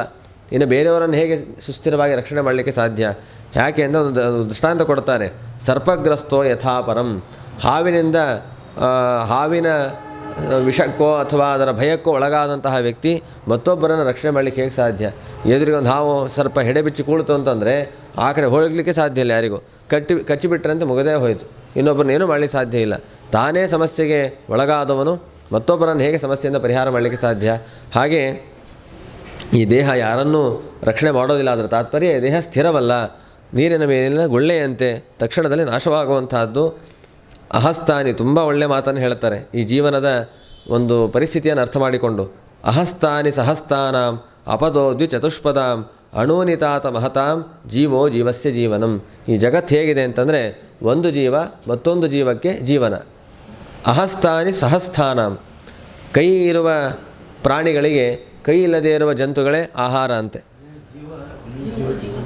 ಅದು ಒಂದು ಜೀವ ಮತ್ತೊಂದು ಜೀವಕ್ಕೆ ಜೀವನ ಅಂದರೆ ಒಂದು ಜೀವವನ್ನು ತಿಂದು ಮತ್ತೊಂದು ಜೀವ ಬದುಕುತ್ತೆ. ಇದು ಜಗತ್ತಿನ ನಿಯಮ. ಅಹಸ್ತಾನಿ ಸಹಸ್ತಾನಾಂ, ಕೈ ಇಲ್ಲದೇ ಇರುವ ಪ್ರಾಣಿಗಳು ಕೈ ಇರುವ ಪ್ರಾಣಿಗಳಿಗೆ ಆಹಾರವಾಗಿ ಬಿಡುತ್ತವೆ. ಅಪದೋ ದ್ವಿಚತುಷ್ಪದಾಂ, ಕಾಲಿಲ್ಲದೇ ಇರುವ ಪದಾರ್ಥಗಳು ಕಾಲಿರುವ ಪದಾರ್ಥಗಳಿಗೆ 2-4 ಕಾಲಿರುವ ಪದಾರ್ಥಗಳಿಗೆ ಆಹಾರವಾಗತ್ತೆ. ಅಣೂನಿತಾತ ಮಹತಾಂ, ಒಟ್ಟಾರೆ ತಾತ್ಪರ್ಯ ಚಿಕ್ಕ ಚಿಕ್ಕ ಜಂತುಗಳು ದೊಡ್ಡ ದೊಡ್ಡ ಜಂತುಗಳಿಗೆ ಆಹಾರವಾಗತ್ತೆ. ಒಟ್ಟಾರೆ ಪ್ರಕೃತಿಯ ನಿಯಮ ಏನು? ಜೀವೋ ಜೀವಸ್ಯ ಜೀವನಂ, ಭಗವಂತನ ಸೃಷ್ಟಿಯೇ ಹಾಗೆ. ಹಾಗಾಗಿ ಆ ಭಗವಂತನ ಮಹಿಮೆಯನ್ನು ಅರ್ಥ ಮಾಡಿಕೊಂಡು ಅವನ ಅಧೀನದಲ್ಲಿ ಈ ಜಗತ್ತಿದೆ ಅಂತ ಅನ್ನೋದನ್ನು ಅರ್ಥ ಮಾಡಿಕೊಂಡು ಬದುಕಿದರೆ ಯಾವ ಕ್ಲೇಶವೂ ಇಲ್ಲ, ದುಃಖವೂ ಇಲ್ಲ. ನಿಮ್ಮ ತಂದೆ ಸ್ಥಾನದಲ್ಲಿದ್ದಂತಹ ಧೃತರಾಷ್ಟ್ರ ಗಾಂಧಾರಿ ಯಾವ ಆಪತ್ತಿಗೂ ಒಳಗಾಗಿಲ್ಲ. ಜಗತ್ತಿನ ಪರಿಸ್ಥಿತಿಯನ್ನು ಜಗಜ್ಜನ್ಮಾದಿ ಕರ್ತೃವಿನ ಒಂದು ಕರುಣೆಯನ್ನು ಅರ್ಥ ಮಾಡಿಕೊಂಡು ಅಂತ್ಯಕಾಲದ ಸಾಧನೆಯನ್ನು ಮಾಡಿಕೊಳ್ಳಿಕ್ಕೆ ಅವರು ಹೊರಟಿದ್ದಾರೆ. ನೀನು ದುಃಖ ಪಡಬೇಡ. ನಿಷ್ಪಾದಿತಂ ದೇವಕೃತ್ಯಂ ಅವಶೇಷಂ ಪ್ರತೀಕ್ಷತೆ ತಾವದ್ಯೂಯಮವೇಕ್ಷಧ್ವಂ ಭವೇದ್ ಯಾವದಿಹೇಶ್ವರ. ನಿಮ್ಮ ಜೊತೆಯಲ್ಲಿದ್ದಾನಲ್ಲ ಕೃಷ್ಣ ಪರಮಾತ್ಮ, ಸಾಮಾನ್ಯ ಅಂತ ಭಾವಿಸಬೇಡ. ಸೋಯ ಮಧ್ಯ ಮಹಾರಾಜ ಭಗವಾನ್ ಭೂತಭಾವನಃ ಕಾಲರೂಪೋವತೀರ್ಣೋಸ್ಯಾಂ ಅಭವಾಯ ಸುರದ್ವಿಷಾಂ. ಎಲ್ಲ ಭೂಲೋಕದ ಭಾರವನ್ನು ಪರಿಹಾರ ಮಾಡಲಿಕ್ಕೆ ಕಾಲರೂಪವಾಗಿ ಅವತಾರ ಮಾಡಿ ಬಂದು ಎಲ್ಲ ತನ್ನ ಕೆಲಸವನ್ನು ಮುಗಿಸಿದ್ದಾನೆ. ಏನೇನು ದೇವತೆಗಳು ಪ್ರಾರ್ಥನೆ ಮಾಡಿದರೋ ಆ ಎಲ್ಲ ಕೆಲಸವನ್ನು ಮುಗಿಸಿಯಾಗಿದೆ. ಪ್ರತೀಕ್ಷೆ ಮಾಡ್ತಾ ಇದ್ದಾನೆ. ಯಾವದು ಅವಶೇಷಿತಂ, ಇನ್ನೇನು ಮಾಡಬೇಕಿದೆ ಆ ಕೆಲಸವನ್ನು ಪ್ರತೀಕ್ಷೆ ಮಾಡ್ತಾ ಇದ್ದಾನೆ. ಹಾಗಾಗಿ ದೇವರ ಪ್ರವೃತ್ತಿಯನ್ನು ಗಮನಿಸ್ತಾ ಇರಿ. ಪರಮಾತ್ಮನ ಯಾವ ಕಾಲಕ್ಕೆ ಈ ಭೂಲೋಕವನ್ನು ಬಿಟ್ಟು ಹೊರಡ್ತಾನೆ ಅಂತ ಅನ್ನೋದು ಗೊತ್ತಿಲ್ಲ. ಭಗವಂತ ಸಂಕಲ್ಪ ಮಾಡಿದಾಗ ಹೊರಡ್ತಾನೆ. ಹಾಗಾಗಿ ಆ ಭಗವಂತನ ಒಂದು ಆಟದಲ್ಲಿ ಇದೂ ಕೂಡ ಒಂದು ಧೃತರಾಷ್ಟ್ರ ಹಾಗೂ ವಿದುರ ಗಾಂಧಾರಿ ಇವರೆಲ್ಲರೂ ಕೂಡ ಹಿಮಾಲಯದ ಪರ್ವತದಲ್ಲಿದ್ದಾರೆ, ಋಷಿಗಳ ಆಶ್ರಮದಲ್ಲಿದ್ದಾರೆ. ಸಪ್ತಸ್ರೋತಸ್ ಅಂತ ಒಂದು ಉತ್ತಮವಾದಂತಹ ಜಾಗ. ಆ ಜಾಗದಲ್ಲಿ ಅವರೆಲ್ಲ ಇದ್ದಾರೆ. ಅಲ್ಲಿ ಸ್ನಾನವನ್ನು ಮಾಡಿ ತ್ರಿಶ್ರವಣ ವ್ರತವನ್ನು ಮಾಡಿ ಅಲ್ಲಿ ಉಪಾಸನಾದಿಗಳನ್ನು ಹಿಡಿದಂಥವ್ರು, ಅಗ್ನಿಹೋತ್ರವನ್ನು ಮಾಡುವಂಥವರೆಲ್ಲರೂ ಕೂಡ ಮಾಡಬೇಕಾದ ಅಗ್ನಿ ಸಂಸ್ಕಾರಗಳನ್ನು ಮಾಡಿಕೊಂಡು ಅಭಕ್ಷಃ ಕೇವಲ ನೀರನ್ನು ಸ್ವೀಕಾರ ಮಾಡಿ ಅಲ್ಲಿ ಎಲ್ಲ ಲೌಕಿಕವಾದ ಆಸೆಗಳನ್ನು ಬಿಟ್ಟು ಬದುಕ್ತಾ ಇದ್ದಾನೆ. ಜಿತಾಸನಃ ಜಿತಶ್ವಾಸಃ ಪ್ರತ್ಯಾಹೃತ ಷಡೀಂದ್ರಿಯ ಹರಿಭಾವನೆಯ ಧ್ವಸ್ತ ರಜಸ್ಸತ್ವ ತಮೋಮಲಃ. ಆಸನವನ್ನು ಗೆದ್ದು ಶ್ವಾಸವನ್ನು ಗೆದ್ದು ಇಂದ್ರಿಯಗಳನ್ನು ಗೆದ್ದು ಭಗವಂತನ ಸ್ಮರಣೆಯನ್ನೇ ಮಾಡುತ್ತಾ ತ್ರಿಗುಣಗಳ ಬಂಧನದಿಂದ ಬಿಡುಗಡೆಯನ್ನು ಹೊಂದಲಿಕ್ಕೆ ಪ್ರಯತ್ನವನ್ನು ಮಾಡ್ತಾ ಇದ್ದಾನೆ ಧೃತರಾಷ್ಟ್ರ.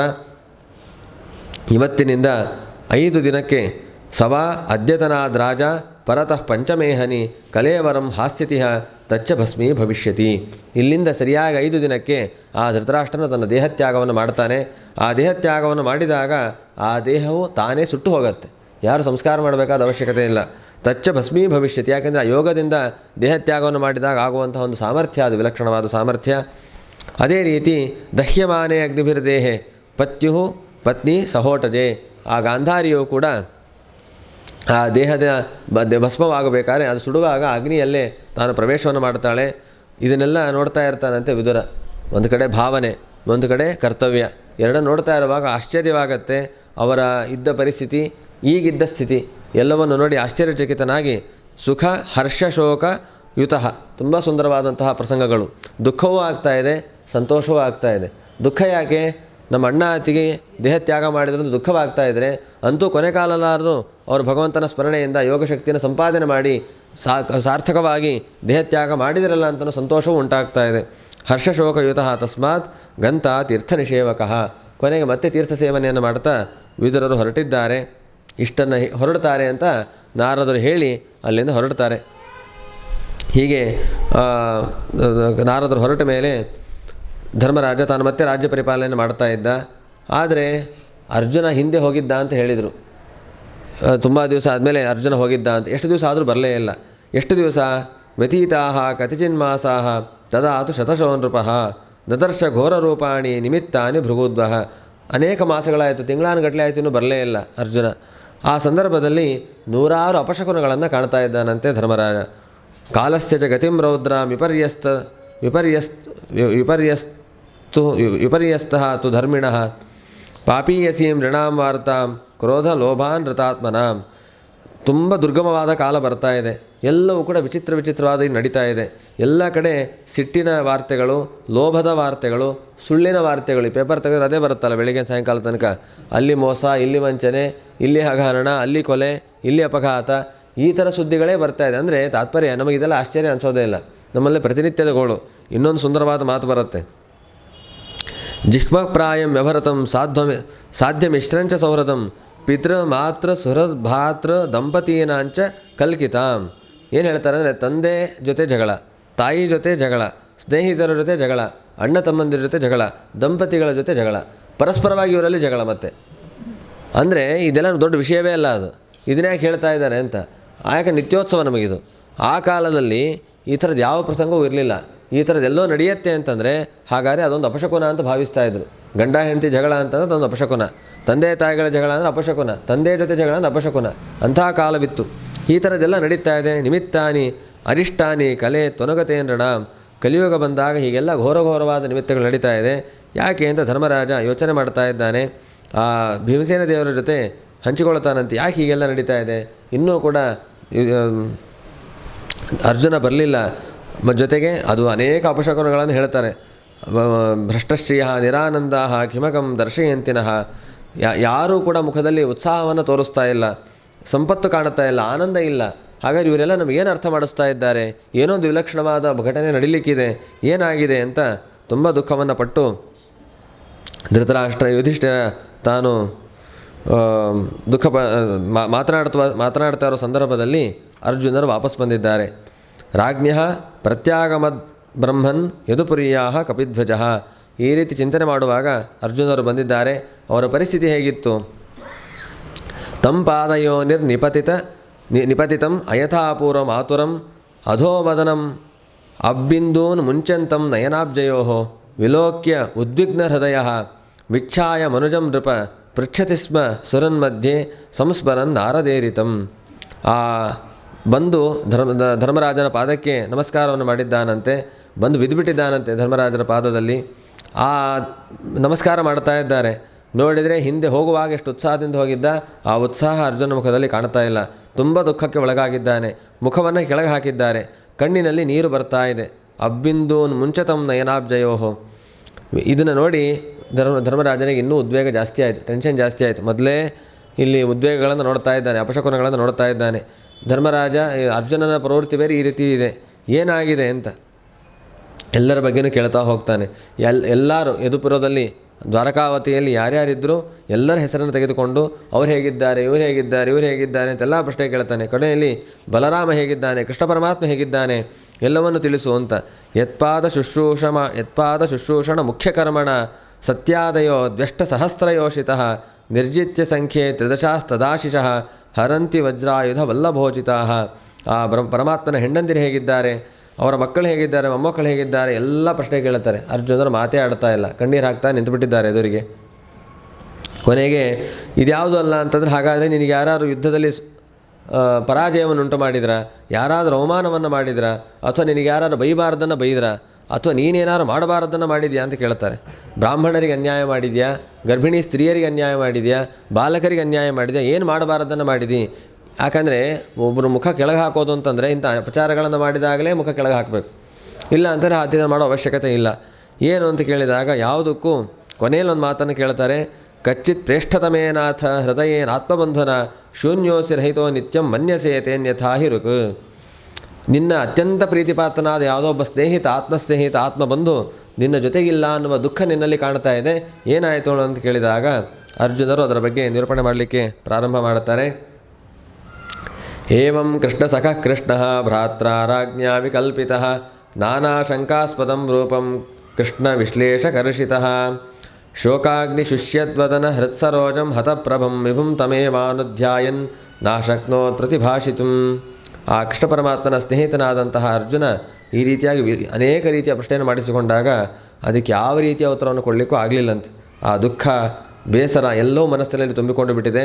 ಕಣ್ಣೀರು ಬರ್ತಾ ಇದೆ ಹೊರತು ಮಾತು ಹೊರಗೆ ಬರ್ತಾ ಇಲ್ಲ. ಕಷ್ಟಪಟ್ಟು ಕೃಚ್ಛ್ರೇಣ ಸಂಸ್ಥಭ್ಯ ಶುಚಃ ಪಾಣಿನ ಅವಮೃಜ್ಯ ನೇತ್ರಜಂ ಪಾರೋಕ್ಷೇಣ ಸಮುನ್ನದ್ಧ ಪ್ರಣಯೋತ್ಕಂಠ್ಯ ಕಾತರಃ. ಕಷ್ಟಪಟ್ಟು ದುಃಖವನ್ನು ತಡೆದು ಕೈಯಿಂದ ಕಣ್ಣೀರನ್ನು ಒರೆಸಿಕೊಂಡು ಆ ದುಃಖದಿಂದ ಮಾತನ್ನು ಹೇಳ್ತಾ ಇದ್ದಾನಂತೆ. ಸಖ್ಯಂ ಮೈತ್ರೀಂ ಸೌಹೃದಂಚ ಸಾರಥ್ಯಾದಿಶು ಸಂಸ್ಮರನ್ ನೃಪಮಗ್ರಜಮಿತ್ಯಾಹ ಬಾಷ್ಪಗದ್ಗದಯಾಗಿರ.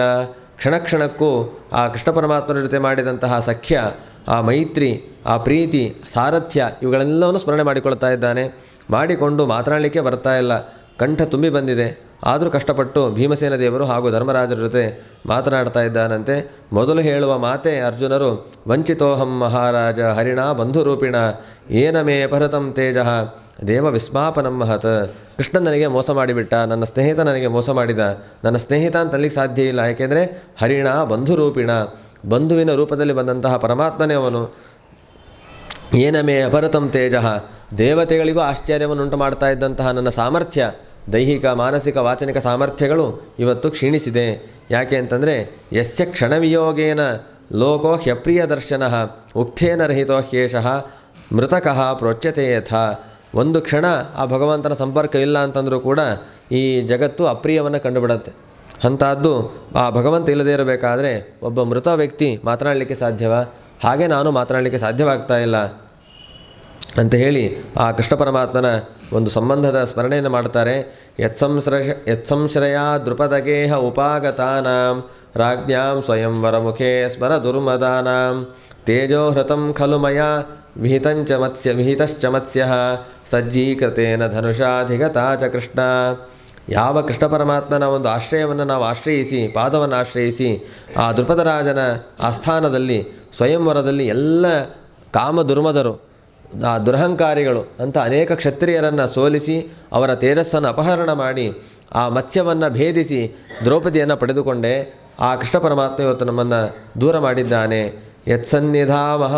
ಯತ್ಸನ್ನಿಧಾವಹಮು ಕಾಂಡವಗ್ನಯೇದಾನ್ ಇಂದ್ರಂಚ ಸಾಮರಗಣಂ ತರಸಾ ವಿಜಿತ್ಯ ಲಬ್ಧಾ ಸಭಾ ಮಯಕೃತಾದ್ಭುತ ಶಿಲ್ಪ ಮಾಯಾ ದಿಗ್ಭ್ಯೋ ಹನಂದಪತಯೋ ಬಲಿಮಧ್ವರೇತೆ.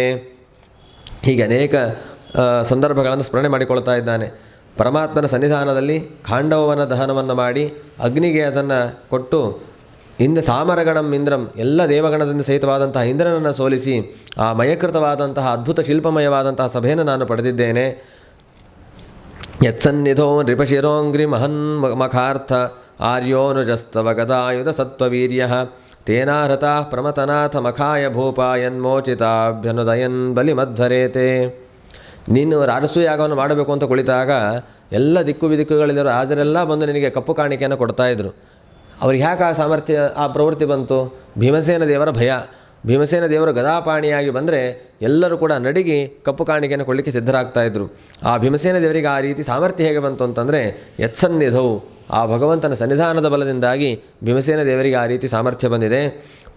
ಬರೀ ನಾವು ನೀವು ಗಂಡಸರು ಮಾತ್ರ ಅಲ್ಲ, ಪತ್ನ್ಯಾಸ್ತವಾಪಿ ಮಖಕೃಪ್ತ ಮಹಾಭಿಷೇಕ ಶ್ಲಾಧಿಷ್ಟ ಚಾರುಕಬರಂ ಕಿತವೈಸ್ಸಭಾಯಾಂ ಸ್ಪೃಷ್ಟಂ ವಿಕೀರ್ಯ ಪದಯೋ ಪತಿತಾಶ್ರಮುಖ್ಯ ಯೈಸ್ತಸ್ತ್ರಿಯೋನ್ಯಕೃತ ತತ್ಸವಿಮುಕ್ತಕೇಶ್ಯ. ದ್ರೌಪದಿ ದೇವಿ ಆ ರಾಜಸೂಯಾಗದ ವೈಭವದಿಂದ ಅಲ್ಲಿ ಮಾಡಿದ ಒಂದು ಪುಣ್ಯಾಹವಚನ ಮೊದಲಾದ ಸತ್ಕರ್ಮಗಳೇನಿರುತ್ತೆ, ಅಲ್ಲಿ ಮಾಡಿದ ಕಲಶಾರಾಧನೆಗಳಿಂದ ಆ ನೀರಿನಿಂದ ಮಹಾಭಿಷೇಕ ಔಭೃತ ಸ್ನಾನವನ್ನು ಮಾಡಿ ಉತ್ತಮವಾದ ತೇಜಸ್ಸು ಕಾಂತಿಯನ್ನು ಪಡೆದಿಲ್ಲಂತೆ ತನ್ನ ಕಬರಿಯಲ್ಲಿ, ತನ್ನ ಜಡೆಯಲ್ಲಿ ಅಷ್ಟು ಉತ್ತಮವಾದ ಕಾಂತಿ ಇತ್ತು. ಅಂದರೆ ಸ್ನಾನವನ್ನು ಮಾಡಿ ಪರಿಶುದ್ಧವಾದಂತಹ ಆ ಜಡೆಯನ್ನು ಕಟ್ಟಿದರೆ ಈ ದುಷ್ಟರು, ದುಶ್ಯಾಸನನೇ ಮೊದಲಾದ ದುಷ್ಟರು ಆ ಜಡೆಗೆ ಕೈ ಹಾಕಿ ಅದನ್ನು ಕೂದಲಗಳನ್ನು ಚೆಲ್ಲಾಪಿಲ್ಲಿ ಮಾಡಿ ಸಭೆಯಲ್ಲಿ ಅವಮಾನ ಮಾಡಲಿಕ್ಕೆ ಪ್ರಯತ್ನಪಟ್ಟರು. ಆಗ ನಾನು ನೀನು ಯಾರು ರಕ್ಷಣೆ ಮಾಡಲಿಕ್ಕಾಯಿತು? ದ್ರೌಪದಿಯನ್ನು ಯಾರೂ ರಕ್ಷಣೆ ಮಾಡಲಿಕ್ಕಾಗಲಿಲ್ಲ. ಆವಾಗ ಸ್ಪೃಷ್ಟಂ ವಿಕೀರ್ಯ ಪದಯೋ ಪತಿತಾಶ್ರಮುಖ್ಯ, ಆ ಪರಮಾತ್ಮನ ಪಾದಗಳಲ್ಲಿ ಕಣ್ಣೀರನ್ನು ಸುರಿಸಿಲು ದ್ರೌಪದಿ ದೇವಿ. ಅದರ ಪರಿಣಾಮ ಏನಾಯಿತು ಅಂತಂದರೆ ದ್ರೌಪದಿ ದೇವಿಗೆ ಯಾವ ರೀತಿಯಾಗಿ ಆ ಕೇಶಗಳನ್ನು ಬಿಚ್ಚಿ ಅವ್ರು ಹಿಂಸೆ ಮಾಡಿದ್ರೋ ಅದೇ ರೀತಿ ಆ ದುಷ್ಟರ ಸ್ತ್ರೀಯರು ಕೂಡ ಆ ಕೇಶವನ್ನು ಬಿಚ್ಚಿ ಅಳುವಂತಹ ಪರಿಸ್ಥಿತಿ ನಿರ್ಮಾಣವಾಗಿದೆ. ಈ ರೀತಿ ಸೇಡಿಗೆ ಸೇಡು ತೀರಿಸ್ಕೊಳ್ಳೋದು ಅಂತಲ್ಲ, ಮಾಡಿದ ಪಾಪಕ್ಕೆ ಅಪರಾಧವನ್ನು ಅನುಭವಿಸಲೇಬೇಕು, ಅದಕ್ಕೊಂದು ಪ್ರಾಯಶ್ಚಿತ್ತವನ್ನು ಅನುಭವಿಸಲೇಬೇಕು. ಈ ರೀತಿ ಪರಮಾತ್ಮ ತಾನು ನಮ್ಮನ್ನು ರಕ್ಷಣೆ ಮಾಡಿದ್ದಾನೆ. ನಾನು ಪಾಶುಪತಾಸ್ತ್ರವನ್ನು ಪಡೆದೆ, ರುದ್ರದೇವರನ್ನು ಅವರ ಮುಂದೆ ಹೋರಾಡಿ ಪಾಶುಪತಾಸ್ತ್ರವನ್ನು ಪಡೆದೆ. ಅದು ಕೂಡ ಭಗವಂತನ ಅನುಗ್ರಹದಿಂದಲೇ ಆದದ್ದು. ತತ್ರೈವ ಮೇ ವಿಹರತೋ ಭುಜದಂಡಯುಗ್ಮಂ ಅಂತ ಹೇಳ್ತಾರೆ. ಗಾಂಡೀವ ಧನಸ್ಸನ್ನು ಪಡೆದರು ಅರ್ಜುನರು. ಹೇಗೆ? ಪರಮಾತ್ಮನ ಅನುಗ್ರಹದಿಂದಲೇ ಪಡೆದದ್ದು. ಯದ್ಬಾಂಧವ ಕುರುಬಲಾಬ್ಧಿಮನಂತಪಾರಮೇಕೋ ರಥೇನ ತರಸಾತರ ಮಾರ್ಯ ಸತ್ವ ಪ್ರತ್ಯಾಹೃತಂ ಪುರಧನಂಚ ಮಯಾ ಪರೇಶಾಂ ತೇಜಃ ಪರಂ ಮಣಿಮಯಂಚ ಹೃತಂ ಶಿರೋಭ್ಯ. ಪರಮಾತ್ಮನ ಅನುಗ್ರಹ ನನ್ನ ಮೇಲೆ ಎಷ್ಟಿತ್ತು ಅಂತಂದರೆ, ಉತ್ತರ ಗೋಗ್ರಹಣದ ಸಂದರ್ಭ ವಿರಾಟ ನಗರದಲ್ಲಿ ಎಲ್ಲ ಕುರುಸೇನೆ ಬಂದಿದೆ, ಮಹಾ ಪರಾಕ್ರಮಿಗಳು ಬಂದಿದ್ದಾರೆ. ಅವರು ಬಂದಾಗ ನಾನೊಬ್ಬನೇ ಹೋಗಿದ್ದೇನೆ, ಒಬ್ಬ ಸೈನಿಕ ಕೂಡ ಜೊತೆಗಿಲ್ಲ. ಒಬ್ಬನೇ ಹೋಗಿ ಅವರೆಲ್ಲರನ್ನು ಕೂಡ ಸೋಲಿಸಿ ಅವರ ಮೇಲಿದ್ದಂತಹ ಎಲ್ಲ ಅಮೂಲ್ಯವಾದಂತಹ ವಸ್ತ್ರ, ರತ್ನ, ಬಂಗಾರ, ಬೆಳ್ಳಿ ಎಲ್ಲವನ್ನು ಕೂಡ ತೆಗೆದುಕೊಂಡು ಬಂದೆ. ಇದೆಲ್ಲವೂ ಕೂಡ ಭಗವಂತನ ಅನುಗ್ರಹದಿಂದವಾದದ್ದು. ಯೋ ಭೀಷ್ಮಕರ್ಣ ಗುರುಶಲ್ಯ ಚಮುಷ್ವದಭ್ರ ರಾಜನ್ಯವರ್ಯ ರಥಮಂಡಲ ಮಂಡಿತಾಸು ಅಗ್ರೇ ಚರೋ ಮಮ ರಥೇ ರಥಯೂಥಪಾನಾಮಾಯುರ್ಮನಾಂಸಿ ಚ ದೃಶಾ ಸಹಸಾಯಾರ್ಛತ್. ಭೀಷ್ಮಾಚಾರ್ಯರು, ಕರ್ಣ, ದ್ರೋಣಾಚಾರ್ಯರು, ಶಲ್ಯ ಮೊದಲಾದಂತಹ ಎಲ್ಲರೂ ಎದುರಿಗೆ ನಿಂತಾಗ ಅವರ ಮುಂದೆ ನಾನು ಅಗ್ರೇಚರನಾಗಿ ರಥವನ್ನು ಮುನ್ನಡೆಸಿಕೊಂಡು ನಾನು ಹೋಗುವಾಗ ನಾನೇನು ಯುದ್ಧ ಮಾಡಿ ಅವರನ್ನು ಸಂಹಾರ ಮಾಡುತ್ತೇನೆ ಅಂತ ಭಾವಿಸ್ತಾ ಇದ್ದೆ. ಆದರೆ ಪರಮಾತ್ಮನು ಕಣ್ಣಿನಿಂದ ಎಲ್ಲರ ಆಯುಷ್ಯವನ್ನು ಅಪಹರಣ ಮಾಡಿ ನನ್ನ ಯುದ್ಧಕ್ಕೆ ಸಂಪೂರ್ಣವಾದ ಸಹಕಾರವನ್ನು ಕೊಡ್ತಾ ಇದ್ದ. ಜೊತೆಗೆ ಕೆಲವು ಸಂದರ್ಭಗಳು ಹೇಗಾಗ್ತಿತ್ತು ಅಂತಂದರೆ, ಯದ್ದೋಶ್ಯುಮಾಂ ಪ್ರಣೀಹಿತಂ ಗುರುಭೀಷ್ಮಕರ್ಣ ದ್ರೋಣಿ ತ್ರಿಗರ್ತ ಶಲಸೈಂಧವ ಬಾಲ್ಹಿಕಾದ್ಯೈ ಅಸ್ತ್ರಾಣ್ಯಮೇಯ ಮಹಿಮಾನಿ ನಿರೂಪಿತಾನಿ ನೋಪಸ್ಪೃಶುರ ಹರಿದಾಸಮಿವಾಸುರಾಣಿ. ಒಂದು ದೃಷ್ಟಾಂತವನ್ನು ಹೇಳ್ತಾರೆ ಅರ್ಜುನರು. ನರಸಿಂಹದೇವರನ್ನು ವಿಶೇಷವಾಗಿ ಆರಾಧನೆ ಮಾಡಿದರೆ ಯಾವ ಆಸುರಿ ಶಕ್ತಿಗಳು ಕೂಡ ಹತ್ತಿರ ಬರೋದಿಲ್ಲಂತೆ. ನರಸಿಂಹಾದಿಕ ಮನ್ಯಚ್ಚ ದುರಿತಾದಿ ನಿವೃತ್ತಯೇ. ನರಸಿಂಹದೇವರು ವಿಶೇಷ ಆರಾಧನೆ ಮಾಡ್ತಾ ಇದ್ದರೆ ಯಾವ ಆಸುರಿ ಸಂಪತ್ತುಗಳು ಕೂಡ ಹತ್ತಿರ ಬರೋದಿಲ್ಲ. ಹಾಗೆ ಆ ಯುದ್ಧದಲ್ಲಿ ಭೀಷ್ಮಾಚಾರ್ಯರು, ಕರ್ಣ ಇವರೆಲ್ಲ ಘೋರವಾದ ಯುದ್ಧವನ್ನು ಮಾಡಿ ಅರ್ಜುನರನ್ನು ಸಂಹಾರವೇ ಮಾಡಬೇಕು ಅಂತ ಅಸ್ತ್ರಗಳನ್ನು ಬಿಡುವಾಗ ಯಾವ ಅಸ್ತ್ರಗಳು ನನಗೆ ಮಾರಣಾಂತಿಕವಾದ ಸಮಸ್ಯೆಯನ್ನು ಮಾಡಲಿಲ್ಲ. ಅದೇ ನನ್ನ ಸಾಮರ್ಥ್ಯ, ನಾನು ತಪ್ಪಿಸ್ಕೊಂಡಿದ್ದು ಅಂತಲ್ಲ, ಕೇವಲ ಕೃಷ್ಣ ಪರಮಾತ್ಮನ ಅನುಗ್ರಹದಿಂದ ಅಂತ ಹೇಳ್ತಾರೆ. ಯನ್ಮೇ ನೃಪೇಂದ್ರ ತದತರ್ಕ್ಯ ವಿಹಾರ ಈಶಃ ಯೋ ಲಬ್ಧ ರೂಪಮವದದ್ ರಣಮೂರ್ನಿದರ್ಶಿ ಯನ್ಮಾಯಾ ವೃತದೃಶೋ ನ ವಿದುಃ ಪರಂ ತಂ ಸೂತ್ರಾದಯೋ ಅಹಮಹಮಸ್ಮಿ ಮಮೇತಿ ಭವ್ಯಾಹ. ಅಲ್ಲಿ ಹೇಳ್ತಾರೆ ಅರ್ಜುನರು, ಅದಕ್ಕೆ ಎಷ್ಟು ದುಃಖ ಆಗಿರಬೇಕು. ಆ ಪರಮಾತ್ಮ, ಕೃಷ್ಣ ಪರಮಾತ್ಮ ಹೇಗಿದ್ದಾನೆ ಅಂತಂದರೆ ಅತರ್ಕ್ಯ ವಿಹಾರ, ಏನು ಮಾಡ್ತಾನೆ ಅಂತ ಅನ್ನೋದನ್ನು ಊಹಿಸ್ಕೊಳ್ಳಿಕ್ಕೂ ನಮಗೆ ಯಾರಿಗೂ ಸಾಧ್ಯ ಇಲ್ಲ. ಆ ರಣರಂಗದಲ್ಲಿ ಯಾರಿಗೂ ನೋಡಲಿಕ್ಕೆ ಸಾಧ್ಯವಾಗದೇ ಇರುವಂತಹ ವಿಶ್ವರೂಪವನ್ನು ದರ್ಶನ ಮಾಡಿದ ಭಗವಂತನ ಅನೇಕ ಮಹಿಮೆಗಳನ್ನು ಭಗವದ್ಗೀತೆಯ ಮೂಲಕ ನನಗೆ ತಿಳಿಸಿಕೊಟ್ಟಿದ್ದಾನೆ.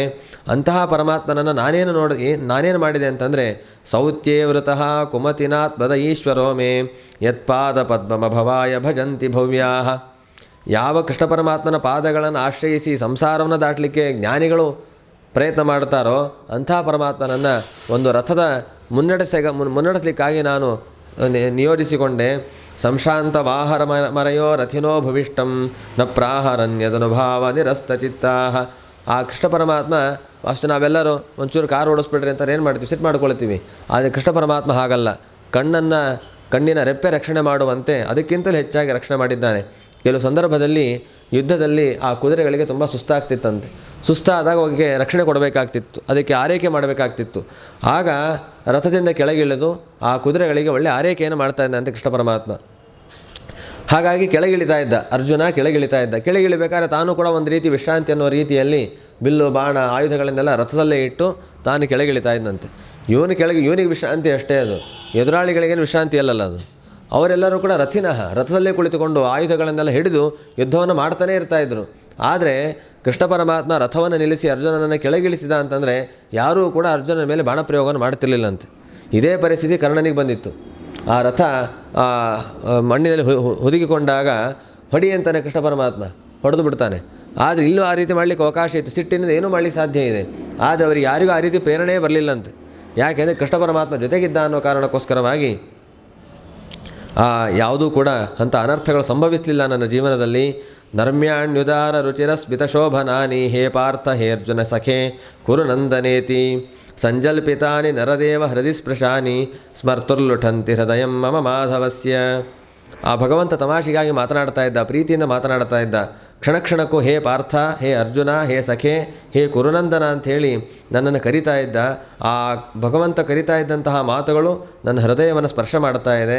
ಆ ಮಾತುಗಳನ್ನು ನನ್ನನ್ನು ಮರೀಲಿಕ್ಕಾಗ್ತಾ ಇಲ್ಲ ಅಂಥೇಳಿ ಆ ಅರ್ಜುನ ತಾನು ದುಃಖವನ್ನು ಹೇಳ್ಕೊಳ್ತಾ ಇದ್ದಾನೆ. ಇಷ್ಟೆಲ್ಲ ಭಗವಂತ ತಾನು ಮಹಿಮೆಯನ್ನು ತೋರಿಸಿ ರಕ್ಷಣೆ ಮಾಡ್ತಾ ಇದ್ದರೂ ಕೂಡ ಯಾಕೆ ನಮಗೆ ಇದು ಭಗವಂತನೇ ಅಂತ ಅನ್ನಿಸ್ತಾ ಇರಲಿಲ್ಲ, ನನ್ನ ಸ್ನೇಹಿತ ಅಂತ ಯಾಕೆ ಭಾವಿಸ್ತಾ ಇದ್ದೆ ಅಂತಂದರೆ ಭಗವಂತ ನಮಗೆ ಮೋಸ ಮಾಡಿಬಿಟ್ಟ ಅಂತಾರೆ. ಏನು ಮಾಡಿದ ಮೋಸ? ಶಯ್ಯಾಸನಾಟನ ವಿಕಥನ ಭೋಜನಾದಿಶ್ವೈಕ್ಯಾದ್ವಯಸ್ಯ ರುಭುಮಾನಿತಿ ವಿಪ್ರಲಬ್ಧ ಸಖ್ಯುಸ್ಸಖೇವ ಪಿತೃವತ್ತನಯಸ್ಯ ಸರ್ವಂ ಸೇಹೇ ಮಹಿತಯ ಕುಮತೆ ರಘಮ್ಮೆ. ಆ ದೇವರು ನನ್ನ ಹಾಸಿಗೆಯಲ್ಲೇ ಮಲಗ್ತಾ ಇದ್ದ, ನನ್ನ ಜೊತೆಗೆ ಕುಳಿತುಕೊಳ್ತಾ ಇದ್ದ, ನನ್ನ ಜೊತೆನೇ ಮಾತನಾಡ್ತಾ ಇದ್ದ, ನನ್ನ ಜೊತೆನೇ ಓಡಾಡ್ತಾ ಇದ್ದ. ಹೀಗೆ ನಮ್ಮ ಜೊತೆಯಲ್ಲೇ ಇದ್ದು ಇವನು ನಮ್ಮ ಥರನೇ ಸ್ನೇಹಿತ ಅಂತ ನನಗೆ ಭಾವನೆ ಬಂದ್ಬಿಡ್ತು. ನಮ್ಮ ಸಮವಯಸ್ಕ, ನಮ್ಮ ಬಂಧು, ನಮ್ಮ ಹಿತೈಷಿ ಅಂತ ಹೇಳಿ ಈ ರೀತಿಯಾದ ಪ್ರವೃತ್ತಿಗಳಿಂದ ನಮಗೆ ಆ ರೀತಿಯಾದ ಭಾವನೆ ಬಂತು. ಇಲ್ಲೊಂದು ಪಾಠ ಇದೆ, ಅರ್ಜುನರ ಪ್ರವೃತ್ತಿ ಸರಿ. ಏನು ಪಾಠ ಅಂತಂದರೆ ನಮಗಿಂತ ಹಿರಿಯರಾದವರ ಜೊತೆ ನಾವಿಷ್ಟು ಸಲಿಗೆಯನ್ನು ಬಳಸ್ಕೊಳ್ಬಾರದು. ಹಿರಿಯರು ತಮ್ಮ ಹಿರಿತನವನ್ನು ಮರೆತು ಸಂಕೋಚ ಭಾವದಿಂದ ಅವರು ಸರಳವಾಗಿ ಬಿಡ್ತಾರೆ. ಆದರೆ ಇವರೇನು ಸರಳವಾಗ್ತಾರೆ ಬಿಡು, ದೊಡ್ಡವರಾದ್ರೇನು ಸಣ್ಣವರಾದ್ರೇನು ನಮ್ಮ ಜೊತೆ ಆರಾಮಾಗಿರ್ತಾರೆ ಅಂಥೇಳಿ ಗುರುಗಳನ್ನು, ತಂದೆ ತಾಯಿಗಳನ್ನು, ಹಿರಿಯರನ್ನು ನಾವು ಸಲಿಗೆಯಿಂದ ನೋಡಿದಾಗ ಆಗುವ ಅನರ್ಥ ಏನು ಅಂತಂದರೆ ಅವರ ದೊಡ್ಡತನವನ್ನು ಮರೆತು ಬಿಡ್ತೀವಿ. ಆ ಪಾಠವನ್ನು ಅರ್ಜುನರಲ್ಲಿ ತಿಳಿಸಿಕೊಡ್ತಾರೆ. ಹಾಗಾಗಿ ಮಾಡಿದ್ದಾಗೋಯ್ತು. ಕೃಷ್ಣ ಪರಮಾತ್ಮನ ನಮ್ಮಿಂದ ದೂರ ಆಗಿ ಆಯ್ತು. ಈಗಿರುವ ಮಾರ್ಗ ಒಂದೇ, ಏನು ಅಂತಂದರೆ ಕೃಷ್ಣ ಪರಮಾತ್ಮ ನಮ್ಮನ್ನು ಕ್ಷಮಿಸಬೇಕು, ಕ್ಷಮಿಸ್ತಾನೆ. ಯಾಕೆಂದರೆ ನಾನು ಅವನನ್ನು ಸಖ ಅಂತ ಭಾವಿಸಿದ್ದೇನೆ. ಸಖ್ಯು ಸಖೇವ ಪಿತೃವತ್ ತನಯಸ್ಯ ಸರ್ವಂ. ಅವನ ಸ್ನೇಹಿತ ಅಂತ ನನ್ನನ್ನು ಕಂಡರೆ, ಸ್ನೇಹಿತ ಹೇಗೆ ಮತ್ತೊಬ್ಬ ಸ್ನೇಹಿತನ ಸಮಸ್ಯೆಗಳನ್ನು ಪರಿಹಾರ ಮಾಡಿ ಅವನ ಅಪರಾಧವನ್ನು ಕ್ಷಮಿಸ್ತಾನೋ ಒಳ್ಳೆಯ ಸ್ನೇಹಿತ, ಹಾಗೆ ಕೃಷ್ಣ ಪರಮಾತ್ಮನು ನನ್ನ ಅಪರಾಧವನ್ನು ಕ್ಷಮಿಸ್ತಾನೆ. ಅಥವಾ ತಂದೆ ಮಕ್ಕಳು ಮಾಡುವ ಅಪರಾಧಗಳನ್ನು ಕ್ಷಮಿಸ್ತಾರೋ ಹಾಗೆ ನನ್ನ ಕುಮತಿ, ಪರಮಾತ್ಮನ ವಿಸ್ಮೃತಿಯಿಂದ ನಾನು ಕುಮತಿಯಾಗಿದ್ದೆ, ನನ್ನ ಪಾಪಗಳನ್ನು ಪರಿಹಾರ ಮಾಡ್ತಾನೆ ಪರಮಾತ್ಮ, ಮಾಡಬೇಕು ಅಂತ ಪ್ರಾರ್ಥನೆಯನ್ನು ಮಾಡ್ತಾರೆ. ಅದಾದ ಮೇಲೆ ಆ ದ್ವಾರಕಾಪಟ್ಟಣಕ್ಕೆ ಹೋಗಿ ಬರುವಾಗ ಏನು ಪ್ರಸಂಗ ಆಯಿತು? ಸೋಯಂ ನೃಪೇಂದ್ರರಹಿತ ಪುರುಷೋತ್ತಮೇನ ಸಖ್ಯಾ ಪ್ರಿಯೇಣ ಸುಹೃದಯೇನ ಶೂನ್ಯ ಅಧ್ವನ್ಯುರುಕ್ರಮ ಪರಿಗ್ರಹಮಂಗರಕ್ಷನ್ ಗೋಪೈರಸದ್ಭಿರಬಲೇವ ವಿನಿರ್ಜಿತೋಸ್ಮಿ.